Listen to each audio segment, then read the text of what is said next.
Dear students, आज हम लोग फिर एक बहुत ही इम्पॉर्टेंट टॉपिक के साथ आए हैं और ये टॉपिक आपका किसी न किसी रूप में आपके मेंस के एग्जामिनेशन में या इंटरव्यू में आपसे पूछा जा सकता है। और भारत के संविधान में सबसे ज़्यादा संशोधन और सबसे ज़्यादा आप कह सकते हैं कि परिवर्तन किसी बात को लेकर हुआ है तो शुरुआत में तो भूमि सुधार रहा और बाद में आपके कुछ समय बाद आपको आरक्षण देखने को मिलेगा। तो रिजर्वेशन टॉपिक है और ये न्यूज में लगातार किसी ना किसी मुद्दे से बना रहता है।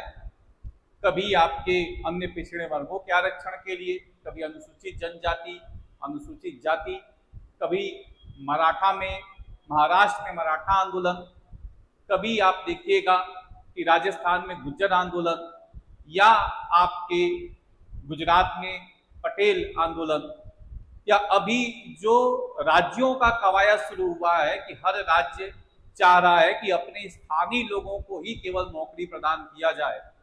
ये भी एक बहुत बड़ी समस्या भारत की अखंडता और एकता में उभर के सामने आई है और ये मुद्दा लगातार आपके बना रह रहा है। जैसे हरियाणा ने अपने लोकल सर्विसेज में लोकल लोगों को नौकरी देने की बात की और अभी रिसेंटली कर्नाटका ने एक बिल आपका इंट्रोड्यूस किया।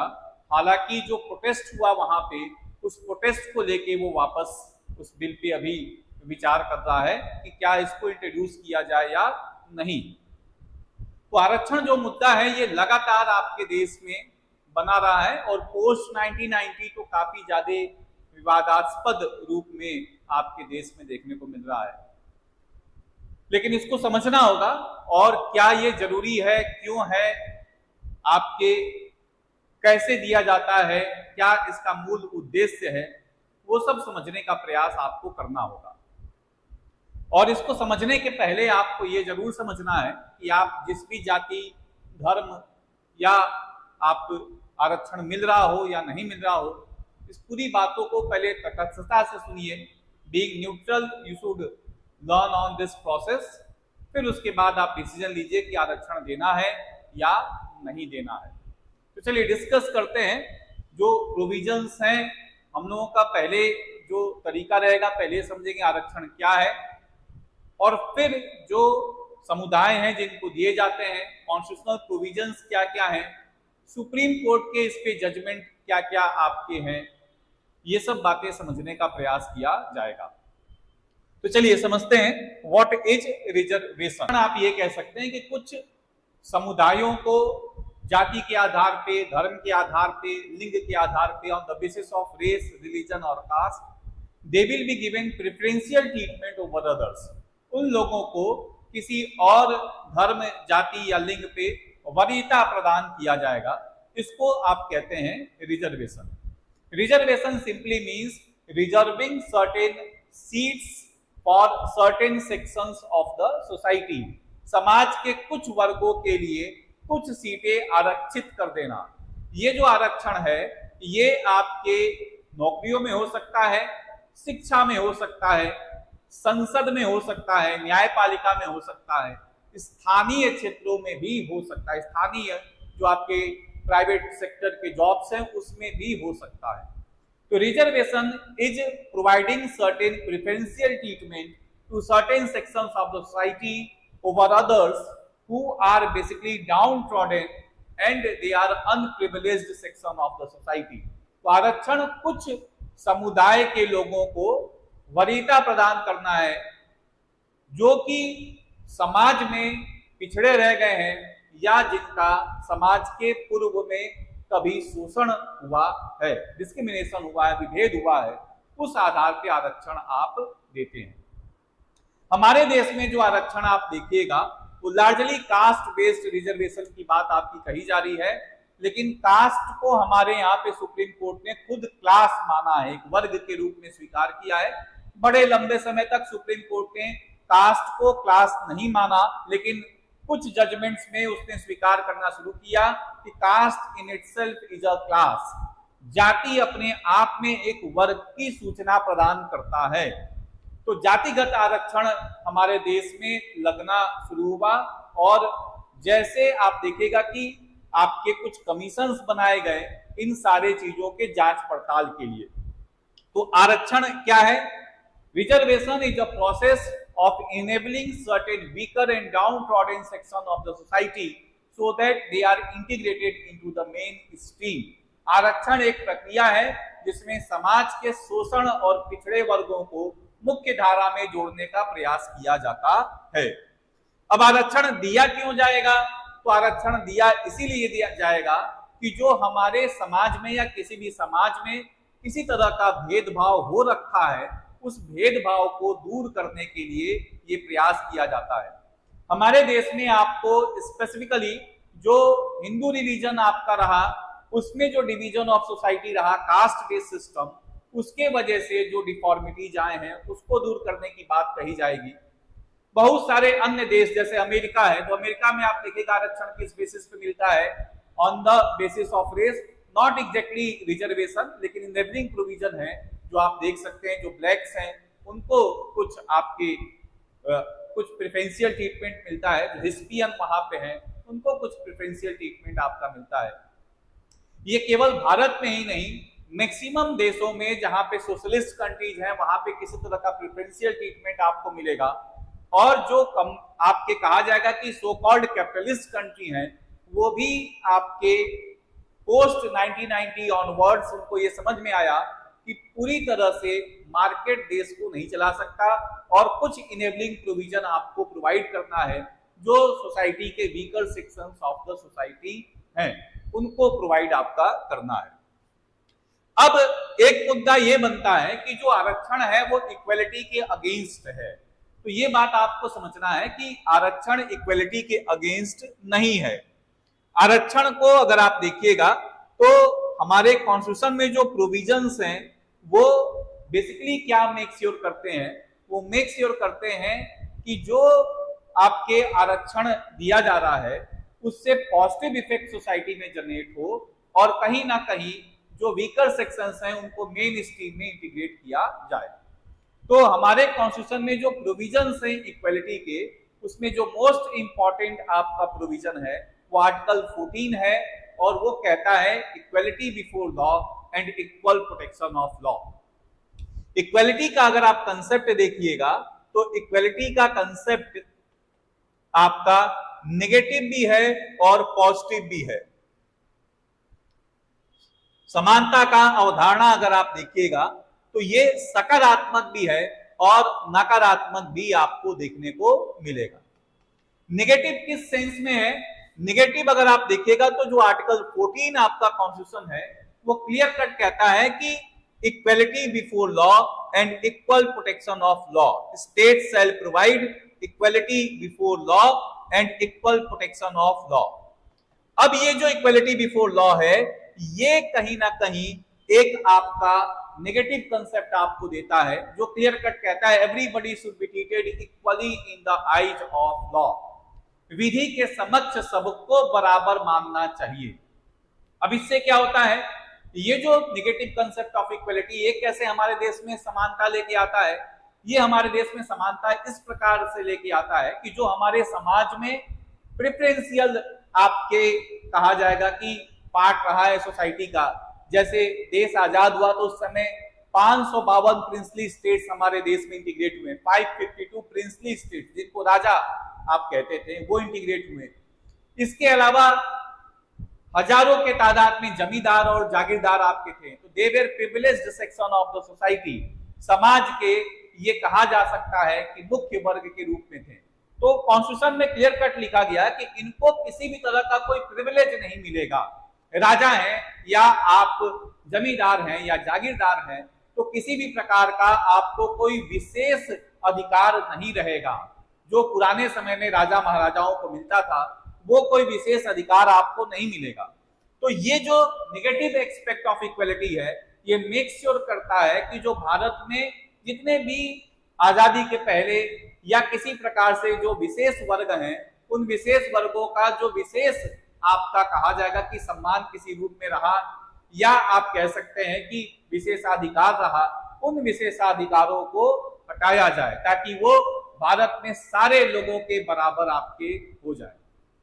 तो यहाँ पे नेगेटिव एक्सपेक्ट क्या है, everybody should be treated equally in the eyes of law. लेकिन इससे तो बात बनने वाली है नहीं, क्योंकि मान लीजिए कि जो हमारे देश में राजा महाराजा रहा, आप उसकी वरीयता या उसकी जो विशेषाधिकार है वो हटा दिए, लेकिन उसके बावजूद उसके पास अपने पूर्वजों का इतना संपत्ति है और इतना धन है कि वो अपने बच्चों को सारी सुविधाएं प्रदान कर सकता है और हर मामले में प्रतिस्पर्धा में वो एक सामान्य वर्ग के बच्चे से आगे निकल सकता है। इस वजह से जो सेकंड प्रोविजन है आपका, जो आपके यहाँ पे पॉजिटिव एक्सपेक्ट की बात करता है, सकारात्मक आपकी बात करता है, वो कहता है equal protection of law. Equal protection of law क्या कहता है, equal should be treated equally and unequal should be treated unequally, then only justice can be done. समान लोगों को समान व्यवहार और असमान लोगों को असमान व्यवहार दीजिए, तभी जाके न्याय हो सकता है, अन्यथा अन्याय होगा। अगर आप असमान लोगों को एक प्रकार का व्यवहार दे दीजिएगा तो आपका अन्याय हो जाएगा। तो अगर आप राजा के बेटे को और एक भिखारी के बेटे को आप कहिए कि दोनों बराबर हैं, दोनों प्रतिस्पर्धा में एकदम सामान्य है, तो ये किसी भी तरह का न्याय नहीं है, क्योंकि राजा के बेटे को सारी सुविधाएं हैं, उसको हर विषय पढ़ाने के लिए एक आपके एक्सपर्ट नियुक्त किया गया है, और भिखारी के बेटे को वो सारी सुविधाएं नहीं है, जिसके चलते वो इन सारे अध्ययन कर पाए, वो सीमित संसाधनों में आपका सारा काम कर रहा है। तो यहाँ पे स्टेट को मेक श्योर करना है कि जो लोग समान वर्ग के हैं उनको समान व्यवहार मिले, जो लोग असमान वर्ग के हैं उनको असमान व्यवहार मिले। इस प्रकार जो आपके समाज के पिछड़े वर्ग हैं, शोषित वर्ग हैं, जैसे कि आप देखें वर्ण सिस्टम जब लगा तो क्लियर कट था कि जो आपके ब्राह्मण हैं वो केवल पढ़ाई करेंगे, क्षत्रिय केवल आपके रक्षा विभाग का बात देखेंगे, और जो वैश्य हैं व्यवसाय करेंगे, शूद्र हैं ये आपके देश में इन तीनों की आपकी सेवा में रहेंगे। तो इसके वजह से आप देखिएगा कि जो आपके एजुकेशन सिस्टम रहा शूद्र का, या आप जो कहिए कि जो आपके backward classes of section of society हैं, उनका उतना अच्छा नहीं रहा। अब आप कहिए कि नहीं, इनको भी सामान्य लोगों के बराबर ही आपके कंपटीशन दिया जाए, तो ये कहीं से न्याय आपका नहीं होगा। इस वजह से पॉजिटिव डिस्क्रिमिनेशन क्या कहता है, पॉजिटिव डिस्क्रिमिनेशन कहता है कि समान लोगों को समान व्यवहार, असमान लोगों को असमान व्यवहार दीजिए, तभी जाके न्याय होगा, अन्यथा अन्याय होगा। तो क्लियर कट आप देखिएगा कि इसी आर्टिकल 14 के सेकंड प्रोविजन से रिजर्वेशन का कंसेप्ट हमारे देश में लागू होता है, जो ये मेक श्योर करता है कि जो weaker sections of the society हैं उनको किसी तरह का कोई प्रेफरेंशियल ट्रीटमेंट आपका मिले और फिर उनको मुख्य धारा में जोड़ने का प्रयास किया जाए। तो ये बात आप देख सकते हैं। तो ये कंसेप्ट पूरी तरह से इक्वलिटी के अगेंस्ट नहीं है। दूसरा आप देखिएगा कि डिस्क्रिमिनेशन आपका जो है वो हमारे देश में जो डिस्क्रिमिनेशन आपका किया जाता है वो नॉर्मली आपका कैसा है, दो तरह के डिस्क्रिमिनेशन आप देख सकते हैं। एक तो डिस्क्रिमिनेशन सोसाइटी में कैसा रहा, एक्सप्लॉटेटिव, और एक डिस्क्रिमिनेशन आपका कैसा रहा,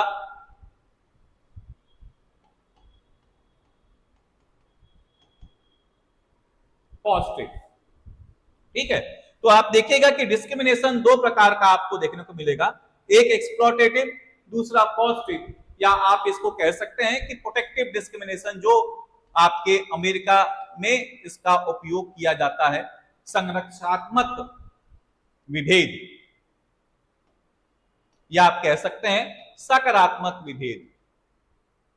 नकारात्मक विभेद आप क्या दिया, एक्सप्लॉटेटिव आप डिस्क्रिमिनेशन कैसा देखिएगा, जो हमारे देश में पहले से चला आ रहा था वर्ण सिस्टम के बेसिस पे कि आप केवल इसी वर्ग के हैं तो यही काम कर सकते हैं, आपको पढ़ने की इच्छा हो तो आप बड़े उसमें आपको अलाउ नहीं होगा कि आप किसी तरह से शूद्र वर्ग के हैं तो आप अच्छा पढ़ाई कोई कर पाए। ये प्रॉब्लम्स बड़े लंबे समय तक हमारे देश में रही, और इसका जीता जागता उदाहरण एक समय तक आपके डॉक्टर B.R. अम्बेडकर रहे, जिन्होंने बड़ी सारी आपकी कठिनाइयों से अपनी पढ़ाई को पूरा किया और एक अच्छे स्तर की पढ़ाई करके भारत के संविधान में बड़ी भूमिका आपकी निभाई।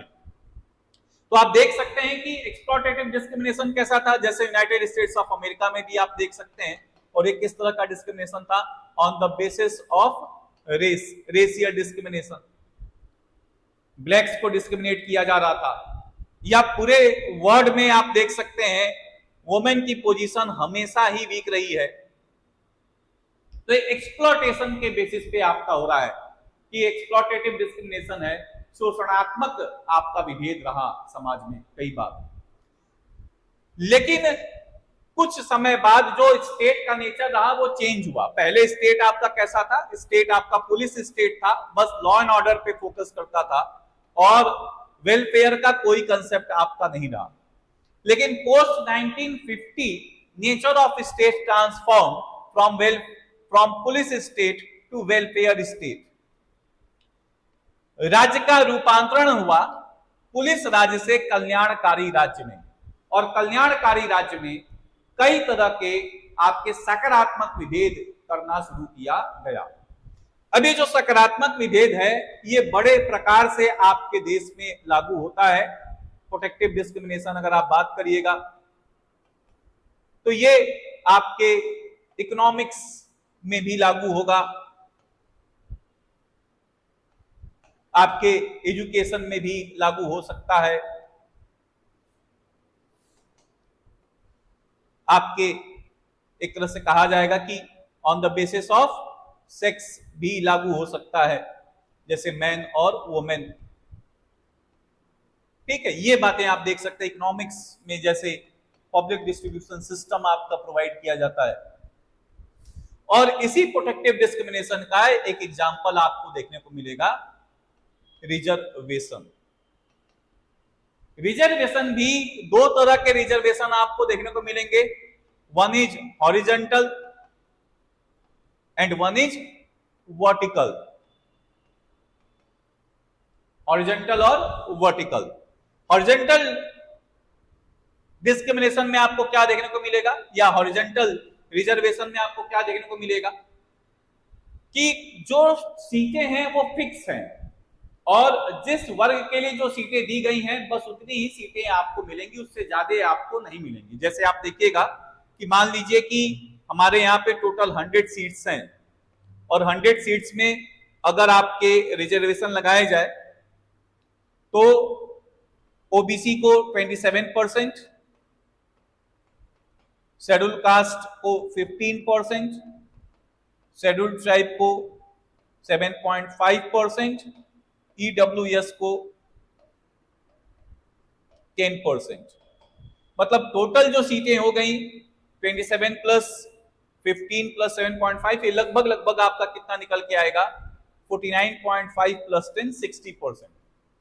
तो इसका मतलब यह है कि अगर ओबीसी का कोई कैंडिडेट आपका रिजर्वेशन पाता है तो केवल और केवल 100 में से 27 सीटें ओबीसी को मिलेंगी, 15 सीटें शेड्यूल कास्ट को मिलेंगी, 7.5 या 8 सीटें शेड्यूल ट्राइब को मिलेंगी, ईडब्ल्यूएस को केवल 10 सीटें मिलेंगी। बाकी जो आपके 40 सीटें बचेंगी ये केवल और केवल जनरल क्लास के लिए रिजर्व होंगी, मतलब जनरल क्लास ही इसमें आ सकते हैं और कोई नहीं आ सकता।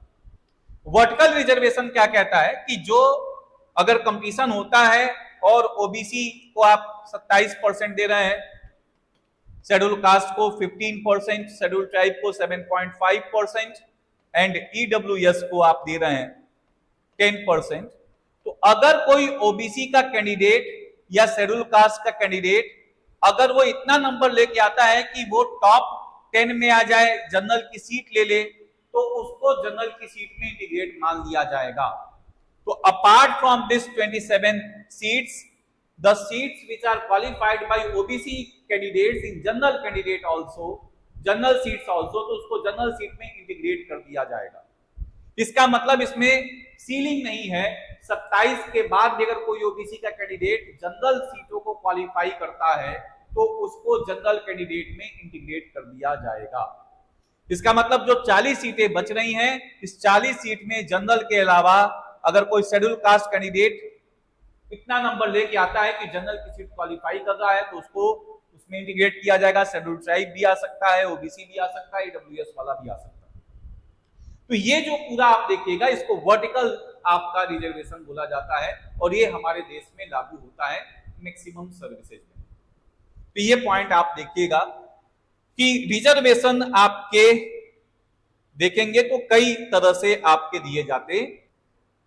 एप्लीकेशन पार्ट अगर हम देखेंगे तो रिजर्वेशन किसको किसको प्रदान किया जा रहा है, किस किस समुदायों को प्रदान किया जा रहा है, किस बेसिस पे आपका दिया जा रहा है।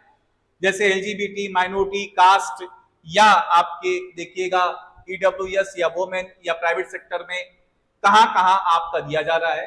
फिर हम लोग कॉन्स्टिट्यूशनल प्रोविजंस देखेंगे। इसी प्रोविजंस को समझते हुए हम लोग कॉन्स्टिट्यूशनल प्रोविजंस भी देखेंगे। तो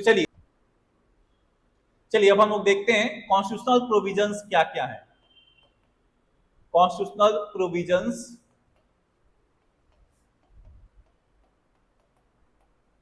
related to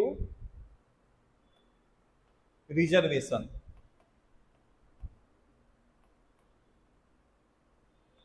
constitutional provisions related to reservation. देखिए जो सबसे इंपॉर्टेंट आर्टिकल है पूरे कॉन्स्टिट्यूशन में रिजर्वेशन को लेके, जो रिजर्वेशन का बेस प्रोवाइड करता है, that is article 14 of the constitution, equality before law and equal protection of law. Although ये कुछ भी नहीं कहता रिजर्वेशन को लेके। एक्सप्लिसिट आर्टिकल अगर आप कॉन्स्टिट्यूशन में देखिएगा रिजर्वेशन को लेके तो वो 15 है, 16 है, इनके अलावा और प्रोविजंस आपको देखने को मिलेंगे, लेकिन 14 में कुछ भी ऐसा एक्सप्लिसिट नहीं लिखा गया। But the base for whole reservation is provided in article 14 of the constitution, और वो भी सेकेंड पार्ट में इक्वल प्रोटेक्शन ऑफ लॉ है। तो ये पॉइंट आप देखिएगा। अब जो अगले आपके प्रोविजंस हैं, जैसे आप देखिएगा शेड्यूल कास्ट और शेड्यूल ट्राइब के लिए क्या कॉन्स्टिट्यूशनल प्रोविजंस हैं। तो आर्टिकल 15(4) ये किसी भी सेक्शन में आपका लागू हो सकता है। जनरली एजुकेशन आप देख सकते हैं, ठीक है। फिर आपका आएगा 16(4) again reservation in government services.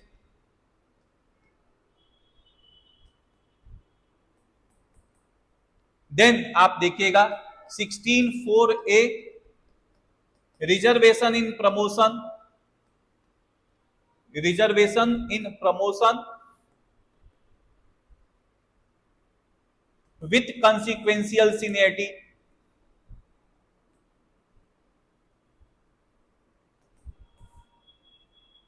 आरक्षण में पदोन्नति में आरक्षण और परिणामिक ज्येष्ठता के साथ। 16(4)(b) related to the filling of vacancies and carry forward policy. ये सब कॉन्स्टिट्यूशनल अमेंडमेंट हुए हैं सुप्रीम कोर्ट के जजमेंट के बाद। जैसे 77th कॉन्स्टिट्यूशनल अमेंडमेंट एक्ट और 85th कॉन्स्टिट्यूशनल अमेंडमेंट एक्ट 2001 से इसको मॉडिफाई किया गया। 77th कॉन्स्टिट्यूशनल अमेंडमेंट एक्ट 1995 से इसको जोड़ा गया।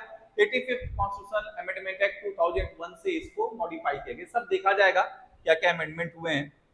फिर 16(4)(b) अगर आप देखिएगा तो ये आपका प्रोवाइड करता है कंसिक्वेंशियल सीनियरिटी, तो ये प्रोवाइड करता है। ये कैरी फॉरवर्ड पॉलिसी आपका प्रोवाइड करता है। 81st constitutional amendment act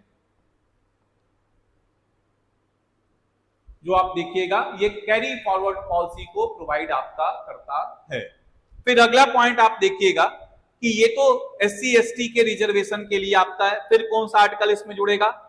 directive principle article 46, जो स्टेट को डायरेक्शन करता है कि जो weaker sections of the society है उनके प्रमोशन के लिए वो काम आपका करे। This article 46 can be applicable for any weaker section of the society. फिर अगर आप देखिएगा तो और प्रोविजन शेड्यूल कास्ट के लिए कौन कौन से हैं, तो एक आर्टिकल आपका 335 है। 335 क्लियर कट कहता है कि जो रिजर्वेशन आप प्रोवाइड कर रहे हैं that should be in accordance with the efficiency of the government services. Reservation should not compromise the efficiency of the government services. फिर इसके अलावा आप कौन से और प्रोविजंस कॉन्स्टिट्यूशन में देख सकते हैं? एक आर्टिकल है 338, दूसरा आर्टिकल है 338A। ये प्रोवाइड करता है national commission for schedule caste and this provides for national commission for schedule tribe. Then again एक आर्टिकल आपको देखने को मिलेगा 341, 342, this talks about definition of schedule caste and this talks about definition of schedule tribe and then again article 366 which again defines schedule caste and schedule tribe. तो ये constitutional provisions हैं जो reservation की बात आपके कर रहे हैं। फिर और रिजर्वेशन आप शेड्यूल कास्ट और शेड्यूल ट्राइब के लिए देखिएगा तो एक आर्टिकल 243D है और एक आर्टिकल 243T है। 243D रिजर्वेशन प्रोवाइड कर रहा है शेड्यूल कास्ट को in panchayati raj and 243T reservation provide कर रहा है शेड्यूल ट्राइब शेड्यूल कास्ट को इन म्युनिसिपैलिटी। तो 243D रिजर्वेशन प्रोवाइड कर रहा है schedule caste and schedule tribe को in panchayati raj and 243T provides reservation for schedule caste and schedule tribe in municipality. तो ये सारे प्रोविजंस हैं जो रिजर्वेशन की बात आपके करते हैं किसके लिए, शेड्यूल कास्ट और शेड्यूल ट्राइब के लिए। अभी केवल हम लोग कॉन्स्टिट्यूशनल प्रोविजंस देख रहे हैं, फिर इसका डिटेल्ड एनालिसिस करेंगे। अगला बात आप देखिएगा जो और आपके ओबीसी के लिए रिजर्वेशन की अगर आप बात करिएगा तो ओबीसी के लिए अगेन रिजर्वेशन के जो प्रोविजंस हैं कॉन्स्टिट्यूशन में वो कौन कौन से हैं। 15(4) जो कॉन्स्टिट्यूशन का ओरिजिनल पार्ट नहीं था, चंपकम दोराईराजन केस के बाद फर्स्ट कॉन्स्टिट्यूशनल अमेंडमेंट एक्ट से इसको जोड़ा गया। फर्स्ट कॉन्स्टिट्यूशनल अमेंडमेंट एक्ट 1951 से 15(4), देन आपका 16(4), देन आर्टिकल 46 और फिर अगर आप देखिएगा तो अभी एक नया आपका आर्टिकल जोड़ा गया है 338B, फिर 342A और इसमें नेशनल कमीशन फॉर SEBC या OBC आप इसको लिख दीजिए। और यहां पे OBC कौन होंगे कौन बताएगा, प्रेसिडेंट और गवर्नर दोनों बता सकते हैं। फिर अगेन 340 आर्टिकल है constitution of OBC commission by the president of India. अब उसकी जरूरत नहीं है क्योंकि ऑलरेडी एक परमानेंट कमीशन आपका बनाया जा चुका है। तो ये आप देख रहे हैं ओबीसी के लिए है जो आपके कॉन्स्टिट्यूशनल प्रोविजंस। फिर अगर आप बात करिएगा तो ईडब्ल्यूएस क्लास के लिए भी रिजर्वेशन का प्रोविजन अभी जोड़ा गया है और रिसेंटली ये आपका इंटीग्रेट किया गया कॉन्स्टिट्यूशन में। तो ये आप देखिएगा ये किस आर्टिकल्स में आपको मिलेगा, आर्टिकल 15(6), आर्टिकल 16(6) और इसकी बैकिंग आपको कहां से मिलेगी, again article 46 of the constitution, जो क्लियर कट आपका क्या कर रहा है, जो आपके एक तरह से स्टेट को डायरेक्शन देता है कि जो weaker sections of the society हैं उनके अपलिफ्टमेंट के लिए आप कुछ प्रोविजंस बना सकते हैं। फिर अगला आप देखिएगा रिजर्वेशन फॉर वुमेन। वुमेन के लिए रिजर्वेशन आपका कहां पे मिलेगा, अगेन ये आपके अभी रिसेंट अमेंडमेंट हुआ है और ये रिसेंट अमेंडमेंट आपके पंचायती राज में तो पहले से ही था, लेकिन अभी आपका पार्लियामेंट और स्टेट लेजिस्लेचर्स में सीट्स रिजर्व करने की बात की गई है। फ्रॉम 2029 ऑनवर्ड्स पॉसिबल है 15 सालों के लिए। और इसमें कौन से आर्टिकल अमेंड किए गए हैं, article 330A of the constitution, article 332A of the constitution, article 334A of the constitution and then 239AA of the constitution में भी A आपका जोड़ा गया। फिर और वुमेन के लिए कौन से आर्टिकल्स आपके हैं जहां पे रिजर्वेशन मिल रहा है, 243D एंड 243T, ये पंचायती राज और म्युनिसिपैलिटी में रिजर्वेशन आपका प्रोवाइड किया जा रहा है। तो these are the constitutional provisions related to reservation. Minority के लिए हमारे देश में रिजर्वेशन कैसे मिल सकता है, तो माइनॉरिटी के लिए स्पेशल प्रोविजंस हैं जो रिजर्वेशन तो एग्जैक्टली नहीं लेकिन इनेबलिंग प्रोविजन जरूर आप कह सकते हैं, और वो आपके आर्टिकल 29 और 30 में आपको देखने को मिलेगा। तो वो एजुकेशनल इंस्टीट्यूशंस में सीट रिजर्व करने का प्रोविजन आपको देखने को मिल सकता है कि एजुकेशनल इंस्टीट्यूशंस में दे कैन रिजर्व सीट, ये भी पॉइंट आपका है। तो ये तो कॉन्स्टिट्यूशनल प्रोविजंस हैं जो कि रिजर्वेशन के रिलेशन में आपको देखने को मिलेगा different sections of the society के लिए। हमारे देश में ये सारे प्रोविजंस आपको देखने को मिलेंगे।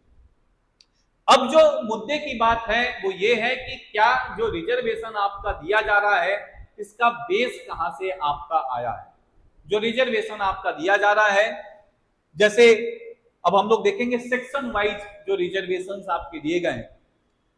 पहला आपका ओबीसी कमीशन या ओबीसी को लेके जो रिजर्वेशन आपका दिया जा रहा है, इसके लिए कौन कौन से कमीशंस बने, कहां कहां अमेंडमेंट हुआ, ये समझने का प्रयास करेंगे। तो देखिए ओबीसी कमीशन की अगर आप बात करिएगा तो ओबीसी कमीशन के लिए पहला जो कमीशन हमारे देश में पोस्ट इंडिपेंडेंस बना वो फर्स्ट कमीशन था 1955 में, और वो था काका कालेकर कमीशन। काका कालेकर कमीशन, ऑल्दो इनका जो रिपोर्ट था उस पे गवर्नमेंट ने इतना इंपॉर्टेंस नहीं दिया और इसको लगाया नहीं गया, लेकिन ये फर्स्ट आपका कमीशन था 1955 में इसने रिपोर्ट आपका सबमिट किया। जो इंपॉर्टेंट आपका कमीशन बना वो सेकंड बैकवर्ड क्लास कमीशन आपका बना, और जो सेकंड बैकवर्ड क्लास कमीशन आपका था उसको आप बीपी मंडल कमीशन के नाम से जानते हैं या मंडल कमीशन के नाम से आप जानते हैं। इस मंडल कमीशन ने अपना रिपोर्ट दिया 1980 में, और इस रिपोर्ट में उसने बताया कि पूरे भारत में 3743 आपके कास्ट हैं जो कि बैकवर्ड क्लास हैं, which are backward class, and they should be provided reservation to the tune of 27% because they constitute 52% of the total population of India. पूरे भारत के 52% जनसंख्या इनके पास है, इसलिए इनको 27% रिजर्वेशन आप प्रोवाइड कर दीजिए। Provide 27% reservation to these section of the society. तो आप देख रहे हैं कि second backward class commission Mandal commission आपका बना 1980 में, और इसने आपके गवर्नमेंट को रिकमेंड किया कि रिजर्वेशन प्रोवाइड करिए 27%। इनके रिकमेंडेशन पे गवर्नमेंट ने गवर्नमेंट ऑर्डर निकाल के 1990 में रिजर्वेशन प्रोवाइड कर दिया। That government order was challenged in Indira Sahni versus union of India case. Indira Sahni versus union of India case 1992।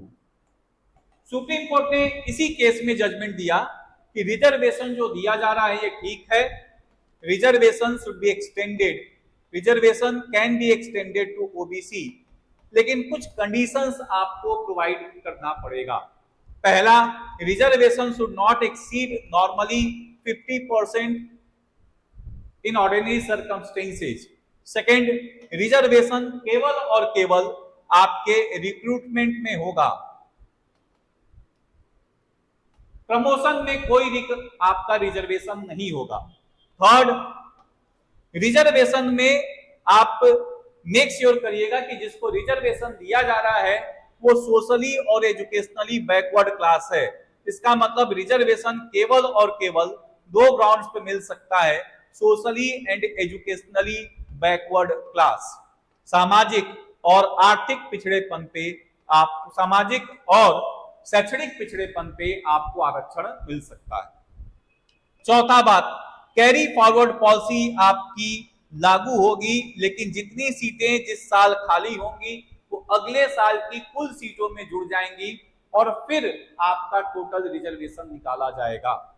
तो carry forward policy is valid, but the seats which are left in the year will be added to the next year total seat, और फिर हम 27%, 7.5%, 15% का आरक्षण उस पर लगाएंगे।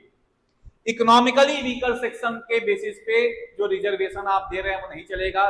आपके नरसिम्हा राव की गवर्नमेंट ने प्रयास किया, सुप्रीम कोर्ट ने उसको नल एंड वॉइड डिक्लेयर कर दिया। फिर आपको क्या करना पड़ेगा, एक कमीशन बनाना पड़ेगा, और कमीशन आइडेंटिफाई करेगा कि कौन से ओबीसी को एक्सक्लूड करना है या कौन से ओबीसी को इंक्लूड करना है, तो ये भी आपको आइडेंटिफाई करना पड़ेगा।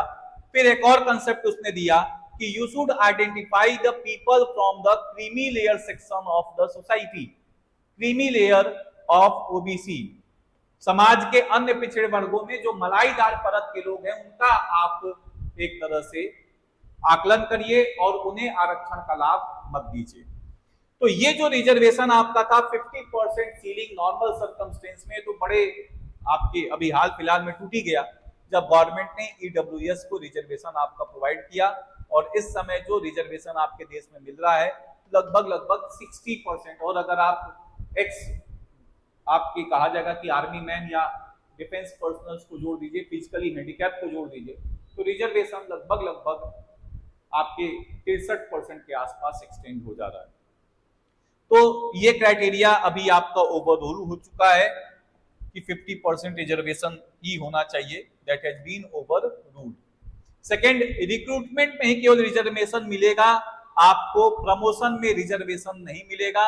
इस चीज को ओवर रूल करने के लिए पार्लियामेंट ने 77th कॉन्स्टिट्यूशनल अमेंडमेंट एक्ट आपका पास किया 1995 और प्रोवाइड किया कि reservation in promotion will also be given. फिर इसको वापस अमेंड किया गया 85th कॉन्स्टिट्यूशनल अमेंडमेंट एक्ट से, और 85th कॉन्स्टिट्यूशनल अमेंडमेंट एक्ट में जब इसको अमेंड किया गया 2001 में, तो इसमें कॉन्सिक्वेंशियल सीनियरिटी की भी बात कर दी गई, परिणामिक ज्येष्ठता की बात आपकी कर दी गई। अब एक पॉइंट आपको यह समझना है कि what is consequential seniority.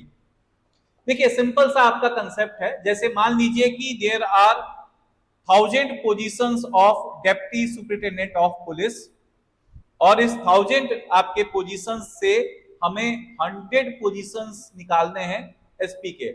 SP पे 100 पोजीशंस वैकेंट है और 1000 पोजीशंस डीएसपी पे हैं। इन्हीं 1000 लोगों में से 100 आपके एसपी की सीटें भरनी हैं।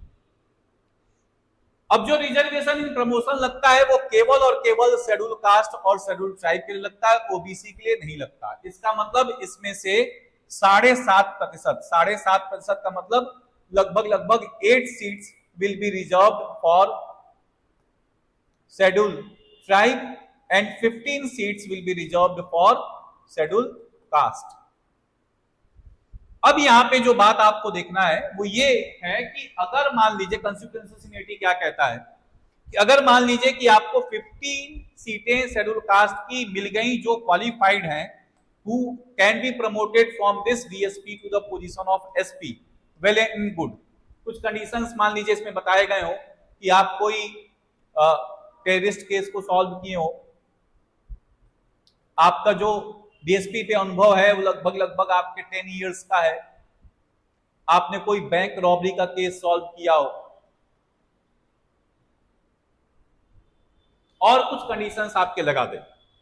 अब मान लीजिए इस कंडीशंस में कोई आपके जो कैंडिडेट हैं डीएसपी लेवल पे, उसमें से 12 कैंडिडेट्स शेड्यूल कास्ट के, they are fulfilling all the conditions, जिसके चलते उनका प्रमोशन हो जाएगा। 3 कैंडिडेट्स आपके जो शेड्यूल कास्ट कैंडिडेट डीएसपी पे हैं, इन ये कंडीशंस नहीं फुलफिल कर रहे हैं, और इनके बराबर ही जो जनरल कैंडिडेट है वो कंडीशंस फुलफिल कर रहे हैं, लेकिन उसके बावजूद इन 3 कैंडिडेट्स को उन्हीं के बराबर आपके सीनियर माना जाएगा and they will be promoted to the position of superintendent of police. तो ये कॉन्सिक्वेंशियल सीनियरिटी, परिणामिक वरिष्ठता का मतलब है कि जो आपके reserve category schedule caste schedule tribe के कैंडिडेट्स हैं, इनको उतना ही सीनियर माना जाएगा जितना कि आपके जनरल कैंडिडेट के हैं, अगर प्रमोशन के चांसेस में बात करनी है तो, और दे विल बी प्रोवाइडेड प्रमोशन। तो ये पॉइंट आप देख सकते हैं। तो यहाँ पे हम लोग क्या डिस्कस कर रहे थे कि जो रिक्रूटमेंट में प्रमोशन की बात आपकी थी, इसमें आपका 77 और 85th कॉन्स्टिट्यूशनल अमेंडमेंट एक्ट आया, और ये किस आर्टिकल को चेंज करता है कॉन्स्टिट्यूशन में? Article 16(4)A of the constitution. फिर एक और बात आप देखिएगा कि यहां पे भी सुप्रीम कोर्ट के जजमेंट से गवर्नमेंट को परेशानी थी और इसने यहां पे भी अमेंडमेंट किया, और वो अमेंडमेंट क्या किया गया? 16(4)B of the constitution bye 81st constitutional amendment act. 81st constitutional amendment act से इसको आपका चेंज किया गया। 81st कॉन्स्टिट्यूशन अमेंडमेंट एक्ट ने क्या किया, इसने भी आपके कैरी फॉरवर्ड पॉलिसी में सुप्रीम कोर्ट का क्या डायरेक्शन था कि अगर 1000 सीट्स आपकी हैं, मान लीजिए यूपीएससी ने 1000 सीट्स निकाले, तो इसमें से अगर रिजर्वेशन पॉलिसी लगाइएगा तो इसमें से 7.5 सीट मतलब 75 सीट शेड्यूल ट्राइब को मिल जाएगा और 150 सीट्स आपके मिल जाएगा अदर बैक शेड्यूल कास्ट को, और यहां पे 270 सीट्स मिल जाएगा अदर बैकवर्ड क्लास को, और 100 सीट्स मिल जाएगा ईडब्ल्यूएस को, 5 सीट्स जो बचेंगे ये मिल जाएगा जनरल कैंडिडेट। अब ये कहना था सुप्रीम कोर्ट का कि मान लीजिए रिक्रूटमेंट जब होता है तो 75 में से 50 कैंडिडेट्स एलिजिबल मिले जो शेड्यूल ट्राइब्स की सीट को भर सकते हैं। यहाँ पे 125 कैंडिडेट्स मिले, यहाँ पे 250 कैंडिडेट्स मिले और यहाँ पे 80 कैंडिडेट्स मिले और यहाँ की जो सीटें थी फिल हो गई। तो जब नेक्स्ट ईयर आपका रिक्रूटमेंट होगा तो इसकी जो 25 सीटें यहाँ पे बच गई, यहाँ पे जो 25 सीटें बच गई, यहाँ पे जो 20 सीटें बच गई और यहाँ पे जो 20 सीटें बच गई, टोटल आपके 90 सीट्स बच गई। तो अगले साल फिर 1000 सीट निकलेगा तो 1090 सीट पे फिर रिजर्वेशन आपका प्रोवाइड होगा। टोटल जो रिजर्वेशन मिलेगा अब इस पे मिलेगा 27% ऑफ 1090, 15% ऑफ 1090, ऐसे आपका मिलेगा ये ओबीसी को, एससी को, एसटी को।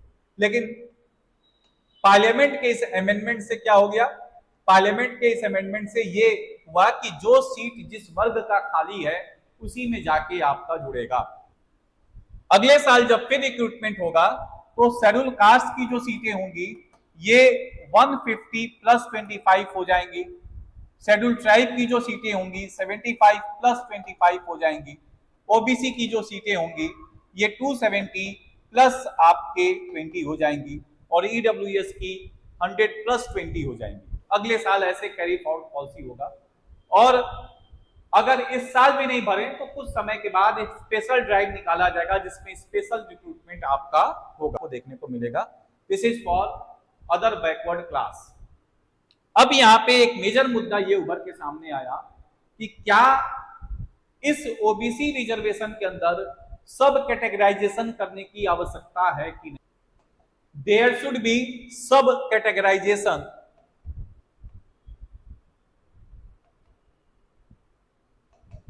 ऑफ ओबीसीज और नॉट। तो अन्य पिछड़े वर्गों में क्या वर्गीकरण करने की जरूरत है कि ये एक्सट्रीमली बैकवर्ड है, ये बैकवर्ड है, ठीक है, या ये मॉडरेटली बैकवर्ड है। तो इसके लिए एक कमीशन बनाया गया और वो कमीशन आपका है रोहिणी आयोग, रोहिणी कमीशन। और रोहिणी कमीशन ने गवर्नमेंट ऑफ इंडिया को 2017 में अपना रिपोर्ट सबमिट किया। तो अब इसके आगे अब हम लोग नेक्स्ट क्लास में आपका समझेंगे क्या क्या इसमें प्रोविजंस हैं। तो आज के लिए इतना ही, थैंक्स।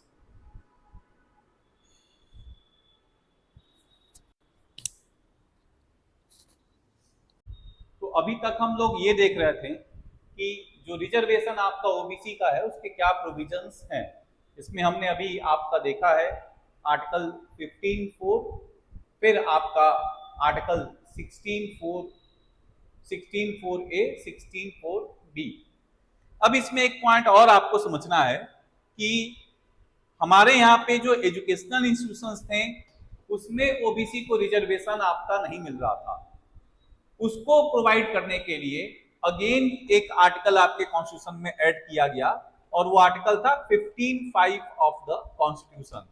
आर्टिकल 15(5) आपका ऐड किया गया और इसके अंदर ये प्रोविजन दिया गया कि जो हायर एजुकेशनल इंस्टीट्यूशंस हैं हमारे देश में, द हायर एजुकेशनल इंस्टीट्यूशंस जो आपके देश के अंदर हैं, इसमें आईआईटी हो गया, आईआईएम हो गया, इस हायर एजुकेशनल इंस्टीट्यूशंस में भी रिजर्वेशन आपका प्रोवाइड किया जाएगा अदर बैकवर्ड क्लासेस के लिए।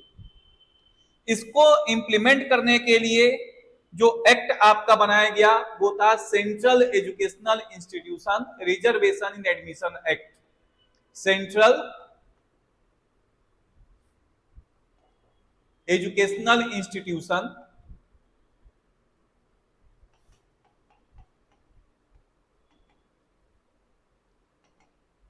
रिजर्वेशन इन एडमिशन एक्ट।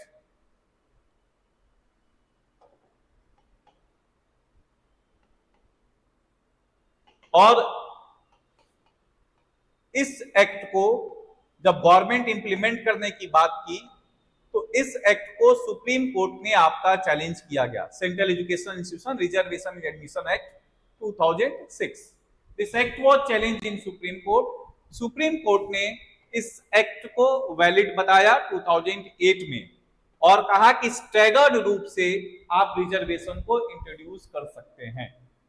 तो कॉन्स्टिट्यूशन में एजुकेशनल इंस्टीट्यूशंस में जो रिजर्वेशन आपका प्रोवाइड हो रहा था ये केवल और केवल शेड्यूल कास्ट और शेड्यूल ट्राइब को प्रोवाइड होता था, लेकिन 93rd कॉन्स्टिट्यूशनल अमेंडमेंट एक्ट 2005 से एक आर्टिकल आपका जोड़ा गया 16(5) जो रिजर्वेशन आपका प्रोवाइड कर रहा था ओबीसी को हायर एजुकेशनल इंस्टीट्यूशन में।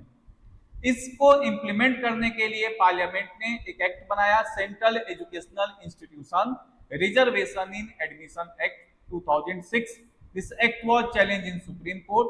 सुप्रीम कोर्ट ने इस एक्ट को वैलिड बताया 2008 में और कहा कि स्टैगर्ड वे से आप आईआईटी के सीटों को, आईएम के सीटों को जस्ट डबल कर दीजिए। गवर्नमेंट ने जस्ट डबल किया और फेज वाइज 2009, 2010, 2011 ऐसे करते हुए रिजर्वेशन में आपके सीटें बढ़ाई गई और टोटल सीटों को बढ़ा के फिर रिजर्वेशन इंक्लूड किया गया हायर एजुकेशनल इंस्टीट्यूशन में।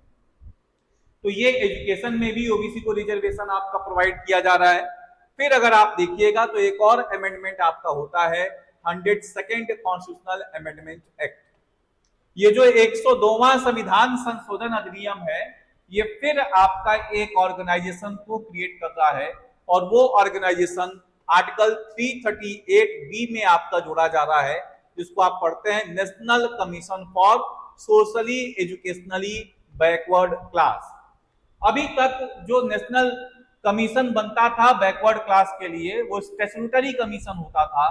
बाद में इसमें अमेंडमेंट करके कॉन्स्टिट्यूशन में इसको परमानेंट बॉडी के रूप में बना दिया गया है और इसका काम क्या है कि कहीं पे भी ओबीसी पे एट्रोसिटी हो रहा है या उनके डेवलपमेंट के रिलेशन में पॉलिसीज बनाना, गवर्नमेंट की पॉलिसीज प्रॉपर्ली इंप्लीमेंट हो रही है या कोई ग्रीवियंस है ओबीसी के किसी पर्टिकुलर आपके कम्युनिटी का या कोई डॉक्यूमेंट इनको मंगवाना है, they have the power of the civil court, एक नागरिक न्यायालय की इनके पास शक्ति होती है, तो ये किसी को भी आपके एविडेंस के रूप में बुला सकते हैं, एविडेंस के लिए बुला सकते हैं। तो ये नेशनल कमीशन फॉर एसईबीसी आपका क्रिएट किया गया और इसी अमेंडमेंट एक्ट से एक आर्टिकल कॉन्स्टिट्यूशन में और जोड़ा जा रहा है 342A। इस 342A में यह कहा गया कि प्रेसिडेंट ऑफ इंडिया ही केवल बता सकते हैं कि कौन ओबीसी है। इसके वजह से काफी प्रॉब्लम्स आपके पूरे भारत में आनी शुरू हुई क्योंकि स्टेट गवर्नमेंट आपके ये डिक्लेयर नहीं कर पा रहे थे कि हमारे यहाँ पे कौन ओबीसी होगा। इस प्रॉब्लम को फिर अमेंड किया गया, इसको चेंज किया गया, वापस आपके एक अमेंडमेंट पास किया गया 105th कॉन्स्टिट्यूशनल अमेंडमेंट एक्ट और इसके अंदर वापस स्टेट गवर्नमेंट की पावर को रिस्टोर किया गया, गवर्नर के पावर को वापस रिस्टोर किया गया और गवर्नर अब डिक्लेयर कर सकता है अपने रेस्पेक्टिव स्टेट में कि कौन कौन से कास्ट हमारे यहाँ पे बैकवर्ड हैं। तो ये आप देखिएगा कि ये और इसके साथ ओबीसी के डेफिनेशन को 366 में भी अमेंड किया गया है। तो अभी तक जो हम लोग देख रहे थे ये ओबीसी के आर्टिकल्स जो कॉन्स्टिट्यूशन में है अदर बैकवर्ड क्लासेस से रिलेटेड वो हमने देखा और वो मेजर आर्टिकल्स एक बार फिर समरी पे देख लिया जाए कौन कौन से हैं। 15(4), 16(4), 16(4)A, 16(4)B, 15(5). फिर अगर आप बात करिएगा तो यहां पे आपका और क्या आर्टिकल देखने को मिलेगा 338B। फिर अगर आप देखिएगा तो 342A और 366। साथ ही साथ में आप ये देख सकते हैं कि 243D और 243T में state government by law can provide reservation, can provide reservation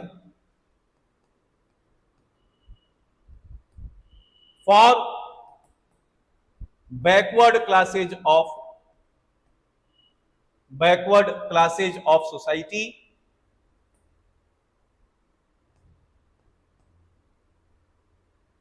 in panchayati raj and municipality.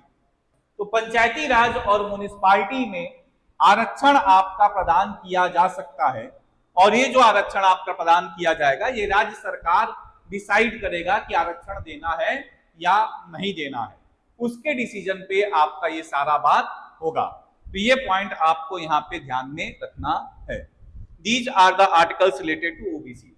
अब ओबीसी से संबंधित एक और मुद्दा आपके सामने आता है, और वो है subcategorization of other backward classes. Subcategorization of other backward classes का मतलब क्या है? अन्य पिछड़े वर्गों में वर्गीकरण की बात आपकी कही गई है कि इसमें वर्गीकरण होना चाहिए, और ये वर्गीकरण कैसा होना चाहिए? क्योंकि जो आपका ऑन फेस वैल्यू रिपोर्ट्स और जो कमीशन आपके बने, मंडल कमीशन में भी एक मेंबर थे LR नायक साहब, उन्होंने कहा कि सब कैटेगराइजेशन होना चाहिए ओबीसी में, क्योंकि कुछ समुदाय जो ओबीसी के अंदर हैं वही सारे रिजर्वेशन के बेनिफिट को पा रहे हैं। इस चीज को एग्जामिन करने के लिए, इन बातों को एग्जामिन करने के लिए रोहिणी कमीशन गवर्नमेंट के द्वारा,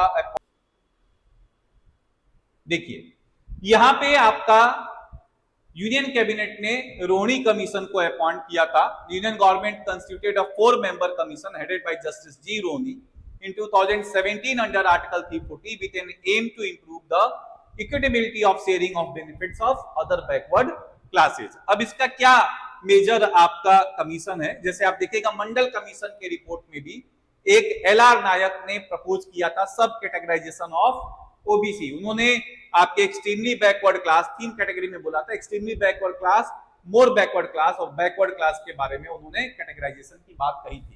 हालांकि हमारे यहाँ पे कुछ स्टेट्स ऐसे हैं जो सब कैटेगराइजेशन आपका फॉलो करते हैं, जैसे बिहार आपका हो गया, झारखंड हो गया, कर्नाटका हो गया, हरियाणा हो गया, तमिलनाडु हो गया। तो these are states which follow subcategorisation. अब रोहिणी कमीशन का क्या आपका यहाँ पे एक तरह से रिकमेंडेशन है?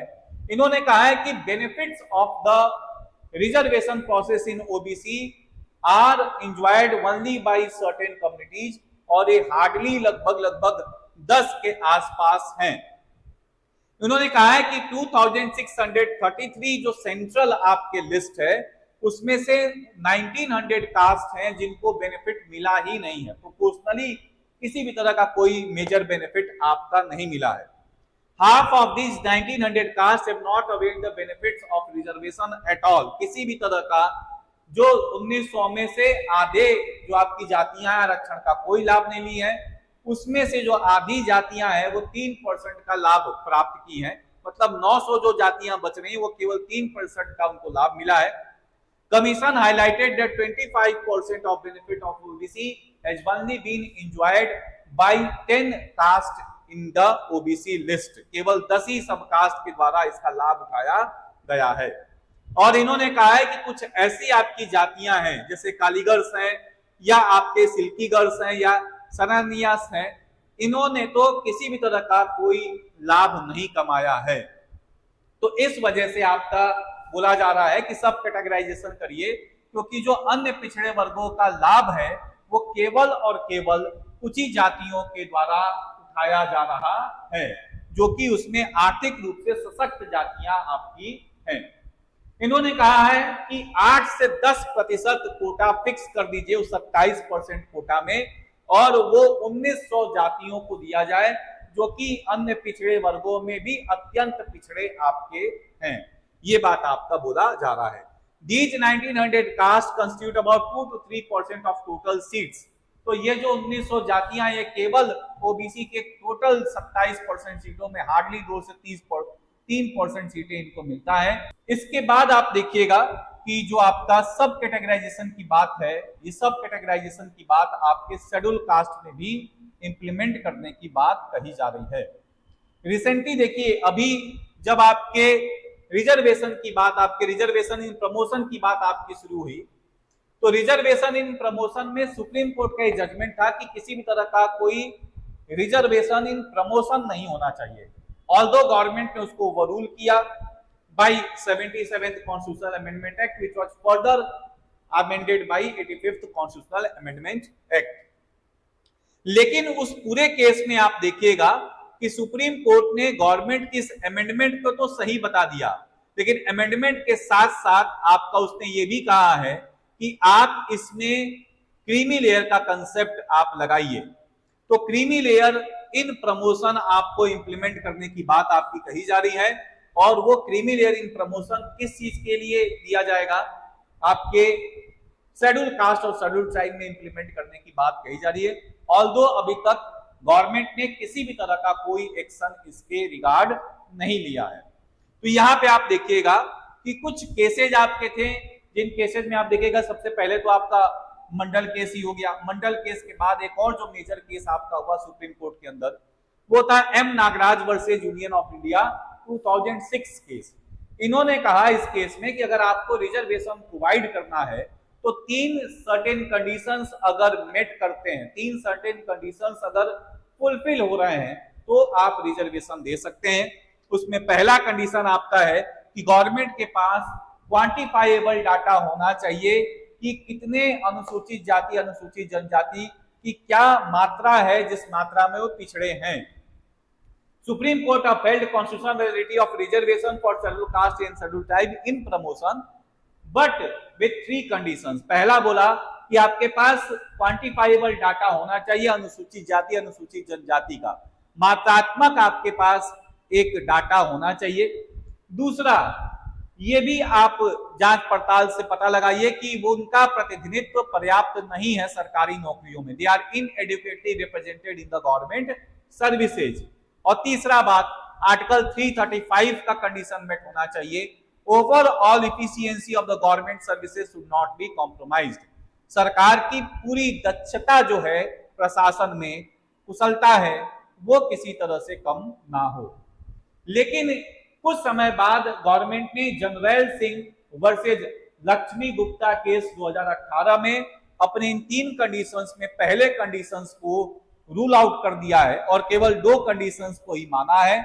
उन 2 कंडीशंस में आप देखिएगा, जो पहला कंडीशन रूल आउट किया वो गवर्नमेंट को उसने बोल दिया कि you don't need to collect quantifiable data. Government ने अपनी असमर्थता जताई कि हम क्वांटिफाइबल डाटा इकट्ठा नहीं कर पा रहे हैं कि कितने प्रतिशत में या क्या आपका पिछड़ापन का क्वांटिटी है। तो सुप्रीम कोर्ट ने आपके गवर्नमेंट को फर्स्ट प्रोविजन पे रिलैक्सेशन कर दिया है, लेकिन 2 बातें और अभी भी गवर्नमेंट को ध्यान में रखनी है आरक्षण देते समय।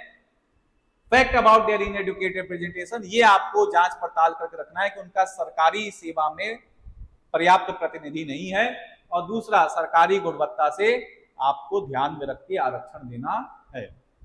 तो ये बात आप देख सकते हैं, और इसी में सुप्रीम कोर्ट ने आपका बोला है कि क्रीमी लेयर का कंसेप्ट अदर बैकवर्ड क्लास के साथ साथ शेड्यूल कास्ट और शेड्यूल ट्राइब में भी आपको इंप्लीमेंट करना है, क्योंकि ये भी देखने को मिल रहा है कि शेड्यूल कास्ट और शेड्यूल ट्राइब के अंदर भी कुछ ऐसी जातियां हैं जो आरक्षण का सारा लाभ ले रही हैं, और ये लाभ बाकी अन्य अनुसूचित जाति अनुसूचित जनजाति के लोगों को नहीं मिल रहा है।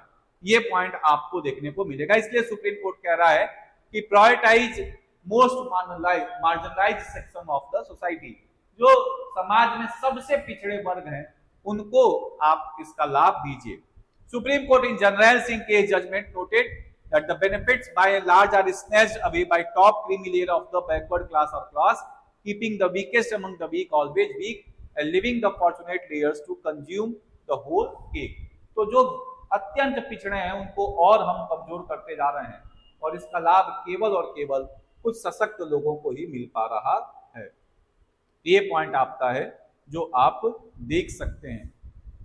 लेकिन इसमें जो आर्गुमेंट है, जो कहा जा रहा है कि क्रीमी लेयर आपका नहीं लगाइए, उसका मेजर पॉइंट आप देख सकते हैं कि जो शेड्यूल कास्ट और शेड्यूल ट्राइब का दलील है, वो कह रहे हैं कि schedule caste and schedule tribe can not be compared with other backward classes, क्योंकि यहाँ पे आपका जो extent of discrimination schedule caste आपके फेस किया है वो ओबीसी से बहुत ज्यादा आपका है, ओबीसी से कंपेयर इसको नहीं किया जा सकता है। ठीक है, ओबीसी कुछ इकोनॉमिक थ्रेशोल्ड क्रॉस करने में कैपेबल हो पाया है, लेकिन अभी भी शेड्यूल कास्ट और शेड्यूल ट्राइब नहीं हो पाए हैं, और उसके बावजूद कुछ इकोनॉमिक थ्रेशोल्ड होने के बावजूद सोशल स्टिग्मा अभी भी बना हुआ है, समाज में पिछड़ापन अभी भी बना हुआ है। और ये कोई एंटी पॉवर्टी प्रोग्राम तो चल नहीं रहा है कि गरीबी हटाओ, ये तो समाज में एक प्रतिष्ठा और समाज में समता ले आने की बात कही जा रही है। और ये सदियों से चला हुआ जो आपका विभेद है वो इतनी जल्दी खत्म होने वाला नहीं है। इसलिए बोला जा रहा है कि अभी शेड्यूल कास्ट और शेड्यूल ट्राइब में सब कैटेगराइजेशन का कंसेप्ट नहीं ले आई है। अभी गवर्नमेंट इस पे किसी तरह का कोई निर्णय नहीं लिया है, कोई विचार आपका नहीं किया है। तो ये आप देख रहे हैं कि जो प्रोविजंस आपके ओबीसी के थे और जो प्रोविजंस आपके शेड्यूल कास्ट शेड्यूल ट्राइब के थे, ये हमने देखा। अब हम लोग जो देखेंगे वो देखेंगे economically weaker section of the society के बारे में कि उसके क्या प्रबंध है और क्या। तो अभी तक हम लोगों ने जो रिजर्वेशन का प्रोसेस देखा है ये schedule caste, schedule tribe, other backward class में आपका देखा। अब एक और सेक्शन आपका है जो अभी रिसेंटली हमारे देश में ईडब्ल्यूएस क्लास आपका जोड़ा गया, economically weaker section of the society. और ये आपके 103rd कॉन्स्टिट्यूशनल अमेंडमेंट एक्ट 2019 से जोड़ा गया है। ये कॉन्स्टिट्यूशन में आर्टिकल 15(6) और आर्टिकल 16(6) जोड़ रहा है। तो अगर आप देखिएगा तो सुप्रीम कोर्ट ने इस एक्ट को अपहेल्ड किया है, कॉन्स्टिट्यूशन के अमेंडमेंट को अपहेल्ड किया है, और ये 10% आरक्षण आपके सरकारी नौकरियों में और शैक्षणिक संस्थाओं में प्रदान कर रहा है। जो 15(6) है ये एजुकेशनल इंस्टीट्यूशंस में रिजर्वेशन प्रोवाइड करता है, और आर्टिकल 16(6) ये गवर्नमेंट सर्विसेज में 10% रिजर्वेशन आपका ईडब्ल्यूएस क्लास को प्रोवाइड कर रहा है। अब देखिएगा इसमें कुछ और भी क्राइटेरिया है। वो क्राइटेरिया क्या है कि ये जो रिजर्वेशन आपका देने का प्रोविजन है ये सेंटर अलग देगा, स्टेट अलग देगा। स्टेट चाहे तो ईडब्ल्यूएस का रिजर्वेशन प्रोवाइड कर सकता है और नहीं चाहे तो नहीं प्रोवाइड कर सकता, कोई कंपेल नहीं कर सकता। वैसे भी आपको मालूम होना चाहिए कि जो रिजर्वेशन है this is not a fundamental right of the citizens of India, it is an enabling provision. ये कहीं ना कहीं लोगों को मदद प्रदान करने के लिए दिया गया है। ये संवैधानिक आपके कहा जा सकता है कि मौलिक अधिकार नहीं, this is not a fundamental right. तो यहाँ पे ईडब्ल्यूएस का रिजर्वेशन अगर स्टेट गवर्नमेंट चाहता है तो वो एक्सटेंड कर सकता है, अदरवाइज नहीं भी करेगा। तो you can not claim in the Supreme Court that this is our fundamental right. दूसरा बात आप यहाँ पे देख सकते हैं कि ये जो क्राइटेरिया आपका दिया जा रहा है इसमें कुछ बातें आपको ध्यान में रखना है। पहली बात तो जो इकोनॉमिक क्राइटेरिया रखा गया है वो 8 लाख से अगर आपकी इनकम कम है तो आपको मिलेगा। सेकेंड पॉइंट आपका है कि अगर आपके पास 5 एकर्स ऑफ एग्रीकल्चर लैंड से ऊपर है तो आपको इसमें आरक्षण नहीं मिलेगा। तीसरा बात, अगर आपके पास रेसिडेंशियल फ्लैट 1000 स्क्वायर फीट का है तो भी आरक्षण नहीं मिलेगा। चौथा पॉइंट आपका है कि रेसिडेंशियल प्लॉट है 100 स्क्वायर यार्ड्स का नोटिफाइड म्युनिसिपैलिटी में या 200 स्क्वायर फीट यार्ड्स का अदर एरियाज में, तो आपको रिजर्वेशन का लाभ नहीं मिलेगा। अब ईडब्ल्यूएस क्राइटेरिया के अपने विवाद हैं, कुछ आपका क्रिटिसिज्म भी है, और वो क्या है कि ये हमारे सुप्रीम कोर्ट के उस जजमेंट को जो इंदिरा साहनी वाले केस में आया था जिसमें 50% से रिजर्वेशन एक्सीड नहीं होना चाहिए नॉर्मल सर्कमस्टेंसेस में, उसको वायलेट करता है। सेकेंड पॉइंट आपका ये है कि ये reservation schedule caste, schedule tribe, OBC को आपका नहीं प्रोवाइड किया जाता। हालांकि सुप्रीम कोर्ट ने इस प्रोविजन को अपहेल्ड किया है, इसको ठीक माना है और कहा है कि ये दोनों रिजर्वेशन अलग अलग क्लास को रिप्रेजेंट करते हैं, तो यहाँ पे ये रिजर्वेशन आपका सही है। लेकिन तीसरा आक्षेप इस पे लगता है कि रिजर्वेशन हमारे देश में इकोनॉमिक पॉलिसी के रूप में यूज नहीं होता, सोशल पॉलिसी के रूप में यूज होता है। तो अगर आपको इकोनॉमिक इंपावरमेंट ही करना है तो बड़े सारे गवर्नमेंट के स्कीम्स हो सकते हैं, प्रोग्राम्स हो सकते हैं जिसके थ्रू आप इकोनॉमिक इंपावरमेंट कर सकते हैं। लेकिन आप रिजर्वेशन दे रहे हैं, ये सोशल इंपावरमेंट के टूल को इकोनॉमिक मैटर्स के लिए आप यूज कर रहे हैं। फिर आपका ये भी बात आप देख सकते हैं कि इसमें ये भी माना जा रहा है कि ये जो आपका एक तरह से रिजर्वेशन का प्रोसेस है, ये आपके कहा जा रहा है कि इनकम क्राइटेरिया का भी एक इशू है। इनकम क्राइटेरिया का क्या इशू है? ये जो 8 लाख का आपका क्राइटेरिया ले आया गया है, ये बहुत रेशनल आपका नहीं माना जा रहा है। इसके वजह से क्या हो रहा है, बड़े लार्ज स्केल में रिजर्वेशन का बेनिफिट लोगों को मिलने लगेगा, ईडब्ल्यूएस क्लास में, जनरल क्लास के लोगों को मिलने लगेगा। तो ये प्रॉब्लम आपका जनरेट हो रहा है। ये भी आप देख सकते हैं कि जो आपके इनकम क्राइटेरिया, इसको कहीं ना कहीं कम रखना चाहिए, अदरवाइज इस प्रोविजन का मिसयूज हो सकता है। तो अभी हमने ईडब्ल्यूएस क्लास का भी इनकम क्राइटेरिया और बाकी सारे फैक्टर्स देख लिए। अब जो हमें टॉपिक डिस्कस करना है, ये आपका है रिजर्वेशन फॉर वुमेन। फिर आपका लोकल लेवल्स पे जो गवर्नमेंट के द्वारा लोकल प्राइवेट जॉब में रिजर्वेशन प्रोवाइड। तो अब हम लोग नारी शक्ति वंदन अधिनियम के बारे में जानेंगे, जो आपका वुमेन रिजर्वेशन एक्ट गवर्नमेंट ने अभी पास किया है, कॉन्स्टिट्यूशन अमेंडमेंट किया है, 106 कॉन्स्टिट्यूशनल अमेंडमेंट एक्ट। और इसके अंदर वुमेन को 33% रिजर्वेशन आपका प्रोवाइड किया गया है स्टेट लेजिस्लेटिव असेंबली में और आपके पार्लियामेंट में। ये करना आवश्यक इसलिए भी हो गया था क्योंकि representation of women in parliament is very less. अगर आप देखिएगा तो ऑन एन एवरेज अगर आप बात करिएगा तो 2014 के पहले जो आपके लोकसभा थे उसमें on an average 8 to 10% representation आपका वुमेन का रहा है, और इस समय प्रेजेंट टाइम में 14% आपका रिजर्वेशन है, 14% रिजर्वेशन आपका वुमेन का है पार्लियामेंट में। और स्टेट लेजिस्लेटिव असेंबलीज में और भी ज्यादा खराब हालत है, लगभग 8% ही on an average state legislative assemblies में रिप्रेजेंटेशन है। जो सबसे बढ़िया राज्य वुमेन रिप्रेजेंटेशन को लीड कर रहा है वो है आपका वेस्ट बंगाल, ममता बनर्जी इसको लीड करती हैं। उनकी पार्टी में लगभग 40% आपके एमएलएज और एमपीज आपको वुमेन के मिलेंगे। लेकिन ये ऑल ओवर इंडिया अगर एवरेज देखिएगा तो काफी कम है। इस बात को समझते हुए हमारे यहाँ पे 106 कॉन्स्टिट्यूशनल अमेंडमेंट एक्ट पास किया गया, और इसके थ्रू आर्टिकल 330A, 332A और 334A में रिजर्वेशन आपका प्रोवाइड किया गया है। 330A रिजर्वेशन आपका लोकसभा में प्रोवाइड कर रहा है 33%, 332A स्टेट लेजिस्लेटिव असेंबलीज में रिजर्वेशन प्रोवाइड कर रहा है 33%, और 334A सनसेट क्लॉज है जो ये कह रहा है कि जो वुमेन रिजर्वेशन होगा ये 15 साल के बाद अपने आप समाप्त हो जाएगा। हालांकि पार्लियामेंट इसको एक्सटेंड कर सकता है। जैसा कि आपने देखा है कि हमारे यहाँ जो शेड्यूल कास्ट शेड्यूल ट्राइब का रिजर्वेशन पार्लियामेंट में था, this was only originally for 10 years, but हर बार 10 साल के लिए उसको बढ़ाया जाता है। तो पॉसिबल है कि पार्लियामेंट इसको 15 साल के बाद भी एक्सटेंड कर दे, क्योंकि 15 साल काफी कम समय होता है और उसमें वुमेन इंपावरमेंट प्रॉपर हो पाए कि नहीं हो पाए, तो ये प्रॉब्लमेटिक आपका रहेगा।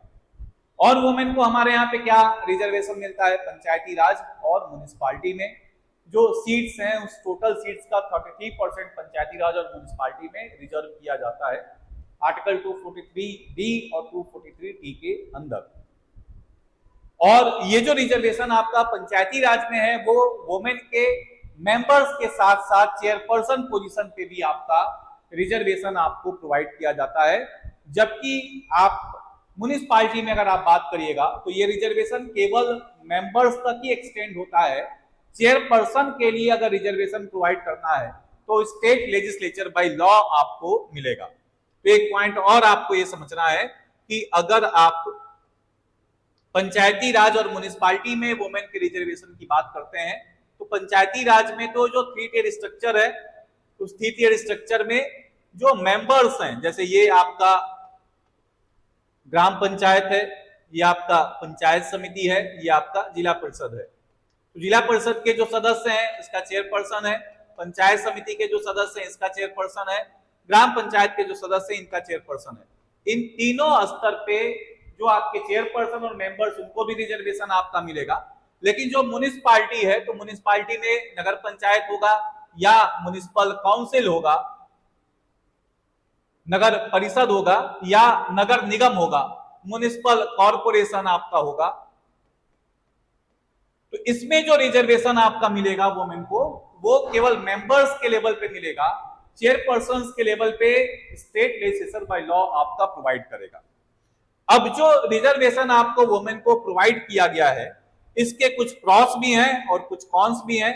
जैसे आप देखिएगा कि पक्ष में क्या बात बोला जाता है, तो पक्ष में बोला जाएगा कि इनइक्वालिटी को ये खत्म करेगा, जो पेट्रियार्कल सोसाइटी है इसको भी समाप्त करने का प्रयास करेगा, और वुमेन सेंसिटिव लॉज आपके देश के अंदर बनेंगे।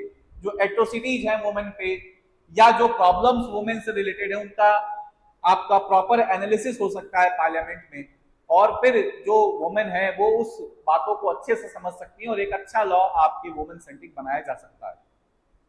तो ये सब बेनिफिट आपका मिलेगा, इनइक्वालिटी आपका कम होगा। तो इससे ये भी फायदा है कि हमारा जो जेंडर इंडेक्स है, ग्लोबल जेंडर इंडेक्स, जिसमें भारत का काफी आपका वीक परफॉर्मेंस होता है in comparison to its neighbouring state, Pakistan हो गया, बांग्लादेश हो गया, नेपाल हो गया, श्रीलंका हो गया, सबसे पिछड़े आपके भारत ही है। तो उसमें भी ग्लोबल जेंडर इंडेक्स में भी इसका एक आपका कन्वेंशन है वुमेन को लेके, कि convention on eradication of discrimination against women, उसमें भी आपका मदद मिलने की पॉसिबिलिटी रहेगी। लेकिन इसके साथ साथ प्रॉब्लम यह है कि ये जो आपका सीटें रिजर्व होती हैं, ये आपके क्या होंगी, हर बार रोटेशन पे चेंज हो सकती हैं। तो ये प्रॉब्लम आपका होगा कि जो वोटर है वो हो सकता है कि आपके उसकी जो चॉइस है कि वो किसको वोट दे, वुमेन को दे कि मैन को दे, या जो चॉइस और पॉसिबल हो सकती थी वो आपका लैक करेगा। दूसरी बात, अगर जो वुमेन मेंबर ऑफ पार्लियामेंट उसको ये मालूम है कि अगले साल उसका ये जो एरिया है, कंस्टिट्यूएंसी है, वो चेंज हो जाएगा, तो हो सकता है कि वो उतने मेहनत से वहां पे काम ना करे। ये भी प्रॉब्लम आपका है। और इक्वलिटी प्रिंसिपल के अगेंस्ट है, यहाँ पे discrimination on the basis of women और मैन हो रहा है। लेकिन इन सबों के बावजूद अगर लार्जर पर्सपेक्टिव में आप बात करिएगा तो this ensures gender parity within the country. तो अब हम लोग जो देखेंगे वो देखेंगे reservation in the local areas, या रिजर्वेशन आपके जो कर्नाटका या आपके गुजरात या हरियाणा या मध्य प्रदेश या झारखंड जैसे राज्य अपने प्राइवेट सेक्टर में प्रोवाइड करने का। अभी तक हम लोगों ने विभिन्न प्रकार के आरक्षण देखे, जिसमें आपने देखा महिलाओं को आरक्षण, फिर आपने देखा ईडब्ल्यूएस क्लास को, ओबीसी को, शेड्यूल कास्ट, शेड्यूल ट्राइब को। अब जो आजकल एक बड़ा मुद्दा उभर के सामने आया है, और देश के कई सारे राज्यों ने इस मुद्दे को एक तरह से कहा जा सकता है कि देश के विभाजनकारी, या आप कह सकते हैं कि डिसइंटीग्रेशन प्रोसेस में ऐसे मुद्दों को सामने ले आया गया है, और वो है लोकल रिजर्वेशन। तो आप देखिएगा कि कई सारे स्टेट्स ये प्रयास किए हैं कि जो लोग उस राज्य के अंदर निवास करते हैं, रेसिडेंस जिनको कहा जाता है, उनको आरक्षण दिया जाए, और जो जॉब्स वहां पे हैं प्राइवेट सेक्टर में, वो केवल और केवल उन्हीं लोगों के लिए रिजर्व हो एक निश्चित प्रतिशत तक। और अभी हाल फिलहाल में एक बहुत ही प्रोग्रेसिव स्टेट कर्नाटका ऐसे बिल को आपका सामने ले आया। इस मुद्दे को समझने के लिए पहले आपको यह समझना पड़ेगा कि कर्नाटका अकेले नहीं है। इसके पहले आंध्र प्रदेश, आंध्र प्रदेश के बाद हरियाणा, हरियाणा के बाद झारखंड, और झारखंड के बाद ये चौथा राज्य आपका कर्नाटका है। हालांकि इस लिस्ट में बड़े सारे राज्य और शामिल होने का प्रयास कर रहे हैं, जिसमें मध्य प्रदेश है और महाराष्ट्र है। तो बेसिकली ये क्या करना चाह रहे हैं, जो भी प्राइवेट सेक्टर वहां पे काम करते हैं, उन प्राइवेट सेक्टर को कंपेल किया जा रहा है कि आप एक निश्चित प्रतिशत का आरक्षण अपने निजी संस्थाओं में दीजिए। इसके पक्ष क्या है, विपक्ष क्या है, ये भी समझेंगे। और पहले हम लोग ये देख लें कि जो विभिन्न विभिन्न आपके राज्य हैं, और उन राज्यों के विभिन्न जो अधिनियम हैं वो क्या कहते हैं। तो पहला जो राज्य आपका जो ऐसा बिल लेके सामने आया वो था Andhra Pradesh. It became the first state in the country to offer 75% reservation to locals in the private sector. जो 75% आरक्षण स्थानीय आपके लोगों को देने की बात की गई। निजी आपके कहा जा सकता है कि संस्थाओं में। In this direction, Andhra Pradesh Assembly passed the Andhra Pradesh Employment of Local Candidate in Industries Factory Act 2019। तो 2019 में एक अधिनियम पारित किया गया, Andhra Pradesh employment of local candidates in industries factories act 2019, जिसमें यह कहा गया कि जितनी भी प्राइवेट जॉब्स हैं across all factories, joint ventures and industries including those taken under the public private partnership also, उसमें लोकल जो आंध्र पीपल हैं उनके लिए 75% आपके जॉब्स रिजर्व किए जाएंगे।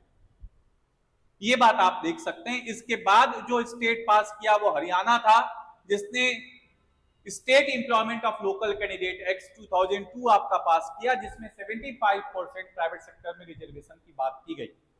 और इसमें यह कहा गया कि जितने भी आपके प्राइवेट कंपनीज हैं, जिन कंपनियों में सैलरी 30,000 तक है, उस 30,000 तक की सैलरी में 75% जो नौकरियां होंगी वो आपके लोकल स्थानीय लोगों को देना होगा। और ये सनसेट क्लॉज के साथ था, मतलब 10 साल बाद स्वतः समाप्त हो जाएगा। ऑल्दो लॉ बना के इसको आपका आगे बढ़ाया जा सकता है। दूसरी बात ये भी आपका मैंडेट किया गया कि जिस डिस्ट्रिक्ट में कंपनी है उस कंपनी को उस डिस्ट्रिक्ट के 10% लोगों को नौकरी देनी होगी। तो हरियाणा में अगर आप कोई कंपनी खोले हैं तो अगर 30,000 तक सैलरी है तो वो 75% जो आपके जॉब्स हैं वो लोकल लोगों को देनी होगी, मतलब हरियाणा के लोगों को देनी होगी। और जिस डिस्ट्रिक्ट में आपकी कंपनी एस्टेब्लिश्ड है वहां पे 10% डिस्ट्रिक्ट के लोगों को नौकरी देनी होगी। एक ये प्रबंध आपका बनाया गया, यहां पे आप देख सकते हैं। फिर थर्ड जो आपका स्टेट अभी आया है जो काफी विवादास्पद रहा, और ये था Karnataka employment of local candidate in the industries factories and other establishment bill 2024 आपका ये आया है। इसमें क्या मैंडेट किया गया है? इसमें यह मैंडेट किया गया कि जो मैनेजरियल पोस्ट हैं उस मैनेजरियल पोस्ट का 50% जॉब आपको लोकल कैंडिडेट्स के लिए रिजर्व करना है। नॉन मैनेजरियल पोस्ट में आपको 70% जॉब रिजर्व करना है। और क्या क्राइटेरिया इसमें रखा गया? इस क्राइटेरिया में यह भी रखा गया है कि लोकल कैंडिडेट का मतलब वो जो कि कर्नाटका में 15 साल से रह रहे हैं, साथ ही साथ में जिनको आपका कन्नड़ लैंग्वेज को लिखना, पढ़ना और बोलना आता है। कैंडिडेट्स को यह भी सुनिश्चित करना है कि वो सेकेंडरी स्कूल का सर्टिफिकेट उनके पास हो जिसमें कन्नड़ लैंग्वेज से वो पढ़ाई की हो वो, और नहीं अगर कोई ऐसा है लैंग्वेज आप पास नहीं किए हैं सेकेंडरी स्कूल में, तो आपके पास कन्नड़ प्रोफिशिएंसी टेस्ट होगा। एक नोडल एजेंसी के द्वारा एक संस्था बनाया जाएगा जो कन्नड़ भाषा का आपका टेस्ट लेगा, और अगर आप वो पास करते हैं तो मान लिया जाएगा कि आपको कन्नड़ भाषा बोलना, पढ़ना और लिखना आता है, फिर आपको नौकरी मिल सकती है। ये बात आपका है। यहाँ पे ये भी कहा गया है कि जहां पे क्वालिफाइड और सुटेबल कैंडिडेट्स अवेलेबल नहीं है, बिल आपको 3 साल का रिलैक्सेशन देता है कि आप कन्नड़ लोगों को 3 साल के अंदर वहां पे प्रशिक्षण दीजिए, ट्रेनिंग करवाइए और फिर वहां के लोगों को आप नौकरी दीजिए। तो 3 साल तक रिलैक्सेशन है अगर उस एरिया में कोई ट्रेंड लोग कर्नाटका में नहीं मिलते हैं। ये भी आपका कह रहा है कि गवर्नमेंट चाहेगी तो कुछ नॉर्म्स को रिलैक्स कर देगी, और नॉर्म्स को रिलैक्स करके क्या करेगी? मैनेजरियल पोस्ट पे 25% और नॉन मैनेजरियल पोस्ट पे 50% रिलैक्सेशन आपको प्रोवाइड कर सकता है। ये पॉइंट आप देख रहे हैं। अब देखिए इसके बाद जो आपका एक और आया, Jharkhand definition of local person and for extending the consequential social cultural and other benefits to such local person bill was passed. तो एक आप देखिएगा कि झारखंड ने भी इसको पारित किया, और ये क्लास 3 और क्लास 4 में 100% रिजर्वेशन आपका प्रोवाइड कर रहा था लोकल लोगों को। यहाँ के जो आपके गवर्नर थे सीपी राधाकृष्णन, इन्होंने इस बिल को वापस भेज दिया और इन्होंने कहा कि जो 100% रिजर्वेशन आप प्रोवाइड कर रहे हैं ये अनकॉन्स्टिट्यूशनल आपका है, कमेंट करके आपका भेज दिया। हालांकि हेमंत सोरेन की गवर्नमेंट ने इसको वापस रिनेक्ट करके इनके पास भेज दिया। तो ये चौथा आपका स्टेट मिल सकता है। अब जो बात आप देख रहे हैं वो क्यों ऐसा मांग हो रहा है, इसको आपको समझना है। मेंस में क्वेश्चन बन सकता है क्योंकि रिजर्वेशन के बहुत सारे डायमेंशन हैं, वो सारे डायमेंशन हमने देखे हैं, लेकिन ये बार बार आपका local government, local private sector में रिजर्वेशन की बात हो रही है, तो इस पे क्वेश्चन बनने की पॉसिबिलिटी मेंस में आपका रहेगा। अब देखिए इसमें क्या है, सर्वे आपका कंडक्ट किया गया था centre for study of developing societies 2016 में, जिसमें उसमें कहा गया कि 2/3 जो रिस्पोंडेंट्स हैं वो ये पेपर में थे कि स्टेट के लोगों को ही स्टेट की नौकरियों में भागीदारी देनी चाहिए। और ये जो सेंटीमेंट था ये सदर्न स्टेट्स और ईस्टर्न स्टेट्स में ज्यादा प्रोफाउंड था। रीजन बीइंग कि सदर्न स्टेट्स और ईस्टर्न स्टेट्स में लोग वहां के माइग्रेट करके दूसरे राज्य में नहीं जाते। आपको बहुत कम मिलेगा कि साउथ इंडिया से लोग माइग्रेट होके यूपी बिहार में आके नौकरी खोज रहे हैं, और आपको ये भी बहुत कम मिलेगा कि ईस्टर्न ऑफ नागालैंड, मणिपुर, मिजोरम, आसाम से लोग माइग्रेट होकर यूपी बिहार में नौकरी खोज रहे हैं। आपको मैक्सिमम टाइम यही मिलेगा कि यूपी और बिहार और जो नॉर्दर्न स्टेट्स है they are migrating to different parts of India in search of job. तो ये जो आपका आइडिया है कि हमें लोकल लोगों को ही लोकल प्राइवेट सेक्टर में जॉब्स देने हैं, ये साउथ इंडिया और ईस्टर्न इंडिया में ज्यादा प्रोफाउंड आपको देखने को मिलेगा। रीजन ये भी आपका है कि नॉर्दर्न इंडिया का पॉपुलेशन ज्यादा है, पॉपुलेशन डेंसिटी भी ज्यादा है, सदर्न इंडिया का कम है, वहां पे इकोनॉमिक स्टेबिलिटी ज्यादा है, इकोनॉमिक वेलबींग ज्यादा है, कॉमर्शियल एक्टिविटी ज्यादा है, फ्री वे कनेक्टिविटी भी आपका है, एयरवेज, वाटरवेज और रोडवेज, जिसके वजह से व्यापार व्यवसाय वहां पे ज्यादा है। इस वजह से भी आप देखेगा कि नॉर्थ इंडिया के लोग माइग्रेट होते हैं साउथ में, और वहां पे महाराष्ट्र में, हरियाणा में, पंजाब में, आप देख सकते हैं कर्नाटका में, तमिलनाडु में, गुजरात में नौकरियों की तलाश में आपके लार्जली जाते हैं। तो these sentiments are more profound in southern and the eastern part of India. अब देख सकते हैं आर्गुमेंट क्या है लोकल इंपावरमेंट के लिए, लोकल रिजर्वेशन के लिए। बेसिकली पहला तो आर्गुमेंट ये है कि भाई नौकरियां दिया जाएगा आपके, it will increase the employability. लेकिन जो बड़ा मुद्दा सामने आ रहा है वो ये आ रहा है कि पोस्ट कोविड और कोविड के बाद गवर्नमेंट सर्विसेज में भी लार्ज स्केल डिक्लाइन हुआ है। मैक्सिमम सर्विसेज को आपके एडहॉक बेसिस पे रिक्रूट किया जा रहा है। प्राइवेट सेक्टर में भी आपके इंडस्ट्रीज मैक्सिमम आपके पोस्ट कोविड अब जाके थोड़ा बहुत स्पीड पकड़े हैं, अदरवाइज इनकी भी जॉब देने की कैपेसिटी आपके कम हो गई थी, तो जॉब्स आपके कम थे। दूसरी बात, जो बड़ी बड़ी कंपनियां हैं ये हरियाणा में, पंजाब में, या आप साउथ इंडिया में अगर आप बात करिएगा कर्नाटका में या आंध्र प्रदेश, तमिलनाडु में, वहां पे अगर बड़ी बड़ी कंपनियां अपनी कंपनी को सेटअप कर रही हैं तो सेटअप करने के साथ ही वो लार्ज स्केल एग्रीकल्चर लैंड को एक्वायर करती हैं, या आप कह सकते हैं कि रूरल लैंड को एक्वायर करती हैं। जब रूरल लैंड को एक्वायर करती हैं तो वहां के लोग का जो रोजगार था मेजर एग्रीकल्चर, वो आपका डिस्प्लेस हो जाता है और वो फिर किसी और तलाश में आपके रहते हैं।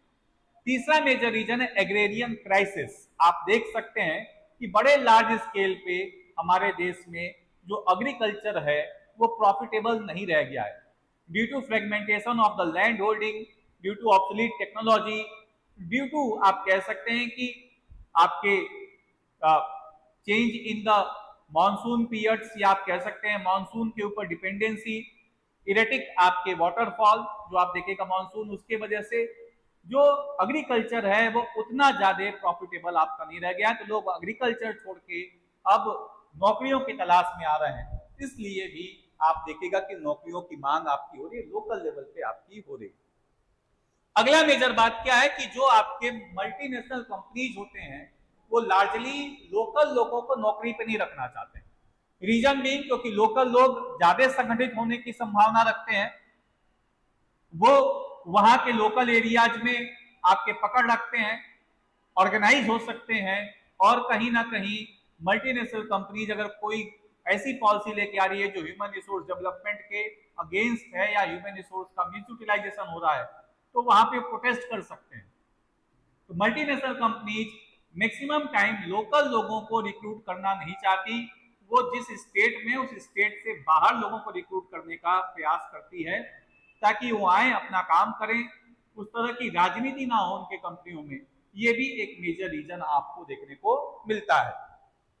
अगला बात आप देख सकते हैं कि जो हमारे यहाँ पे स्पीड रिसोर्स एलोकेशन है, जैसे साउथ इंडिया में अगर आप देखेगा फाइनेंस कमीशन जो पैसा ट्रांसफर करता है वो largely on the basis of backwardness population area पे आपका देता है, पॉपुलेशन कितना है और बैकवर्डनेस क्या है, इनकम डिस्टेंस क्या है, उस बेसिस पे सदर्न स्टेट्स को बहुत कम पैसा मिलता है और नॉर्दर्न स्टेट्स को बहुत ज्यादा पैसा मिलता है। यूपी बिहार को मैक्सिमम पैसा फाइनेंस कमीशन से मिलता है।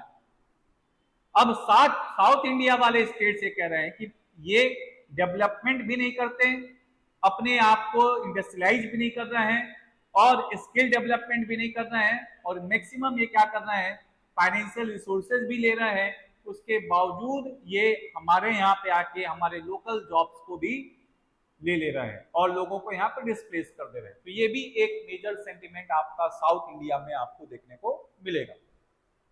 अगला मेजर क्या है कि इससे जब लार्ज स्केल माइग्रेशन हो रहा है नॉर्थ इंडिया से साउथ इंडिया में, तो इससे क्या हो रहा है कि वहां पे आप देखिएगा कि लोकल जॉब डिस्प्लेसमेंट तो हो ही रहा है, साथ ही साथ में स्लम्स का भी क्रिएशन हो रहा है, अनप्लान्ड सिटी डेवलपमेंट हो रहा है। अनप्लान्ड आपके कहा जा सकता है कि सिटी प्लानिंग पूरी तरह से फेल हो जा रही है कई जगहों पे। इसको भी टैकल करने के लिए बोला जा रहा है कि माइग्रेशन को रोका जाए और इसका सबसे अच्छा तरीका है कि आप लोकल प्राइवेट सेक्टर्स में रिजर्वेशन कर दीजिए, ये भी आप देखिएगा।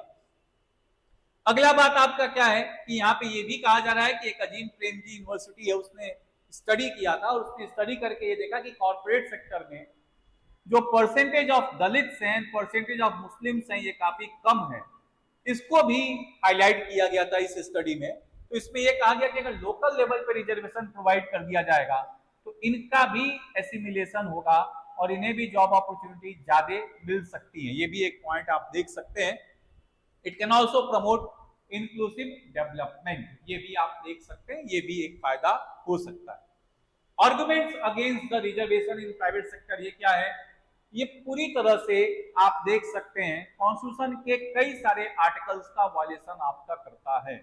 जैसे 14 है equality before law, equal protection of law, तो उसमें भी आप देखिएगा कि ये कहीं ना कहीं वायलेशन आपको करते हुए देखने को मिल जाएगा, जिसमें आप देखिएगा कि सबको समान तरह की नौकरी पाने का अधिकार है और उसमें on the ground of residence आप डिस्क्रिमिनेशन नहीं कर सकते हैं। 16(3) के अंदर आप देखिएगा कि on the ground of residence अगर डिस्क्रिमिनेशन करना है तो ये पावर केवल और केवल पार्लियामेंट के पास है।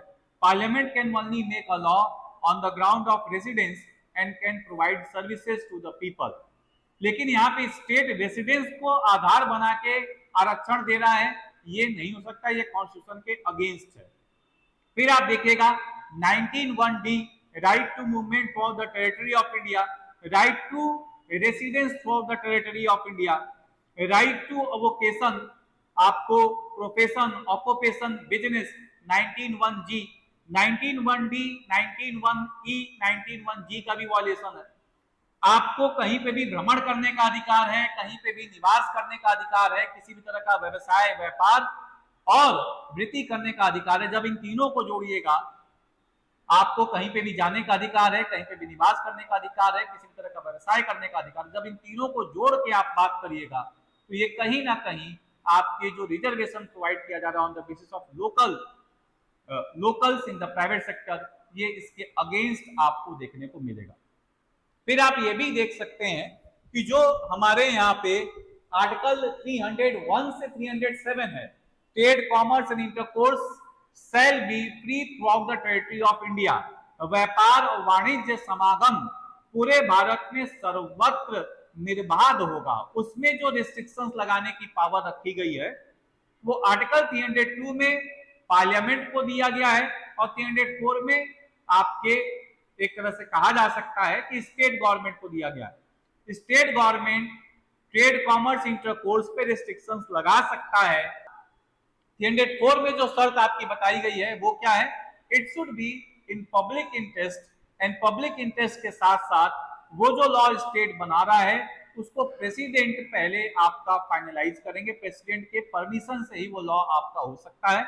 इसका मतलब सेंट्रल गवर्नमेंट जब उसको फाइनलाइज करेगा तभी ऐसा कोई स्टेट लॉ बना सकता है। लेकिन यहाँ पे आप देखिएगा कि यहाँ पे ये जो लॉज बनाए जा रहे हैं पब्लिक इंटरेस्ट क्या है ये यहाँ पे कोडिफाइड नहीं है कि उसी राज्य की पब्लिक की पूरे भारत की पब्लिक। दूसरी बात, ये लॉ पहले प्रेसिडेंट से परमिशन लेके नहीं बनाए जा रहे हैं, तो ये भी प्रॉब्लमेटिक आपको देखने को मिलेगा। इस वजह से भी ये आपका अगेंस्ट माना जा रहा है। फिर अगला बात आप क्या देख सकते हैं, नेक्स्ट पॉइंट आप जो देखिएगा वो आपका क्या है, नेक्स्ट पॉइंट देख सकते हैं कि अगर इस तरह से हम विभाजनकारी गतिविधियों को बढ़ाएंगे कि लोकल लेवल पे रिजर्वेशन आपका प्रोवाइड किया जाए, तो कल को यूपी, बिहार, मध्य प्रदेश, छत्तीसगढ़ सारे राज्य अगर ये डिसाइड कर दे कि हम केवल अपने लोकल लोगों को ही नौकरी देंगे, तो इस तरह से भारत की विघटनकारी शक्तियां काम करने शुरू कर जाएंगी। और जो हमारा कंसेप्ट है कि हम नौकरी के ही बहाने भारत के विभिन्न क्षेत्रों में जाके रहते हैं, उनके कल्चर को समझते हैं, उनके एक तरह से आप कह सकते हैं कि आप खान पान को देखते हैं, रहन सहन को समझते हैं, जिसके वजह से भारत की अखंडता और एकता और ज्यादा आपकी प्रबल होती है, ये भी चुनौती में आपका आना शुरू हो जाएगा। ये भी बात आप देख सकते हैं। सुप्रीम कोर्ट ने कई सारे केसेज में, सुप्रीम कोर्ट ने अगर आप बात करिएगा तो supreme court in various cases, जैसे आप ये Punjab and Haryana high court ने क्या किया, जो आपके हरियाणा गवर्नमेंट के द्वारा रिजर्वेशन दिया गया था, इसको नल एंड वॉइड आपका कर दिया। वन नेशन वन मार्केट और वन यूनिटी की बात आपकी है, उसके अगेंस्ट भी आपका है। हर जगह पे वन नेशन वन इलेक्शन कर रहे हैं, या आप देख सकते हैं कि हर चीज में हम वननेस ले आने की कोशिश कर रहे हैं। यहां पे हम कह रहे हैं कि नहीं, अलग अलग स्टेट अलग अलग तरह के रिजर्वेशन आपके प्रोवाइड करेंगे, तो ये भारत को तोड़ेगा और प्रॉब्लम क्रिएट होगी। दूसरी बात, ये बिजनेस करने में भी कई सारी परेशानियां क्रिएट कर सकता है। It will not increase the ease of doing business, but it will decrease the ease of doing business.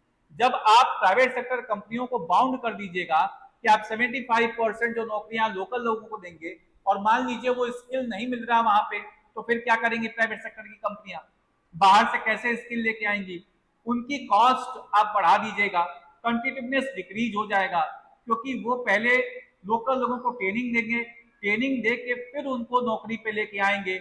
और आप चाहते हैं कि आप चाइना से कंपीट करें, आप चाहते हैं कि आपके प्रोडक्ट सबसे इफिशियंट हो, इसके लिए भारत के रिसोर्स जहां पे भी मिल रहे हैं, जैसे ग्लोबल वैल्यू चेन की बात करते हैं, तो इंडियन वैल्यू चेन भी आपको बनाना पड़ेगा। जो भी चीज जहां पे सस्ता मिल रहा है, जो भी स्किल जहां पे अच्छा मिल रहा है, वहां से लेने की जरूरत है। अगर हम इस तरह के रिजर्वेशन प्रोवाइड करेंगे तो प्रॉब्लम क्रिएट आपका होगा ही होगा। दूसरी बात आपका क्या है, यहाँ पे आपका ज्योग्राफिकल डेवलपमेंट भी स्पीड हो सकता है।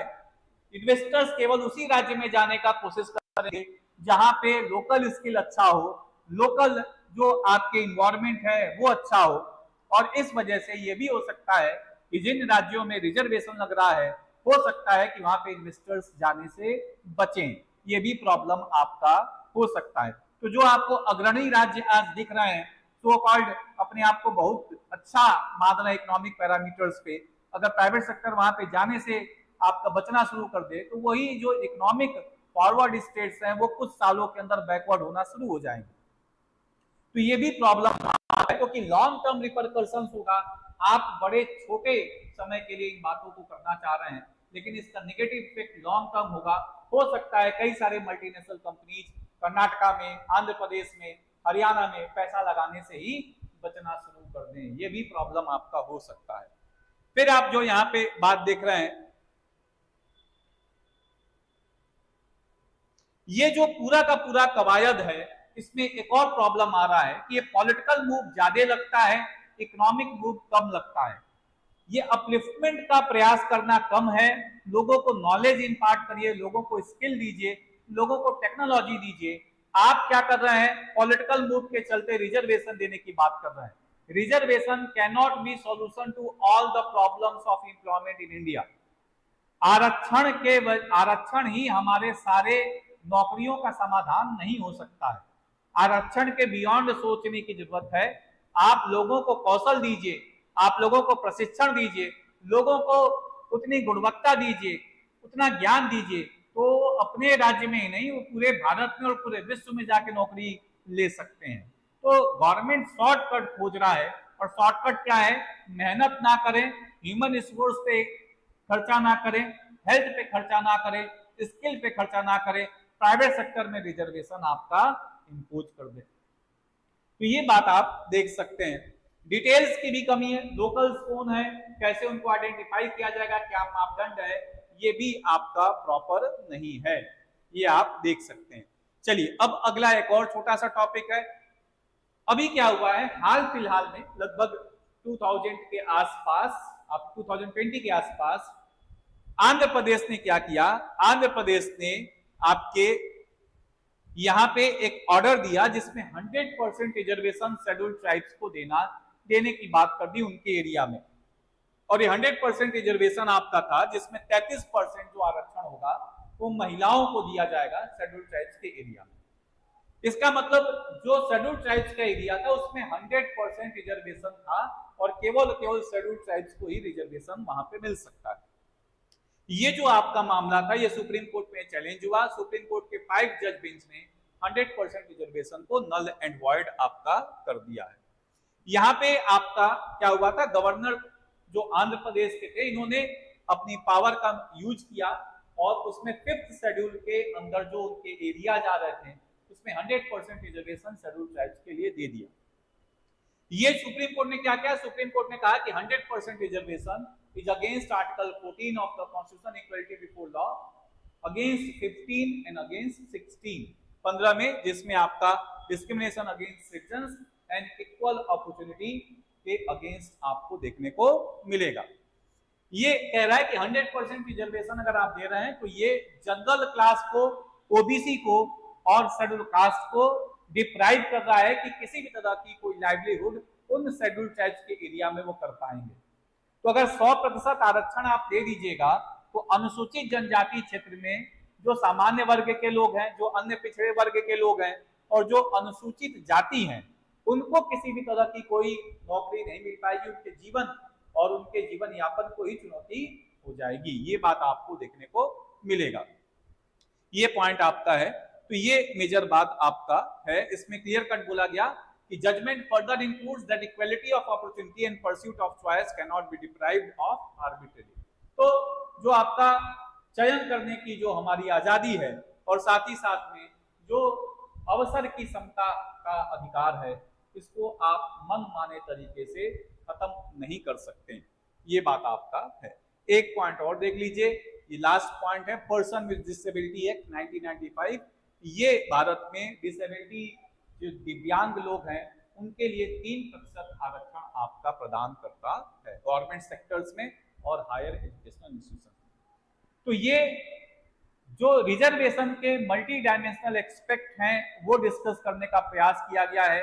कॉन्स्टिट्यूशनल एंगल्स जो थे वो आपको यहाँ पे बताने का प्रयास किया गया है। सुप्रीम कोर्ट के जजमेंट्स कुछ डिस्कस किए गए हैं। इस लेक्चर के बाद आप लोग जरूर इसको कमेंट करिए कि आप लोगों को लेक्चर कैसा लगा। कोई फीडबैक हो तो फीडबैक दीजिए, कोई सुधार की संभावना है तो वो भी बताइए, और कोई आप टॉपिक समझना चाहते हैं इसी तरह का तो वो भी आप कमेंट में लिख के दे सकते हैं। और साथ ही साथ में आपको कोई और भी सुझाव देना है तो इसमें आप दे सकते हैं। कोई नया टॉपिक आपको पढ़ना हो तो भी आप इसमें बता सकते हैं। तो आज के लिए इतना ही। अब नेक्स्ट टॉपिक के साथ आप लोगों से मिलते हैं। धन्यवाद।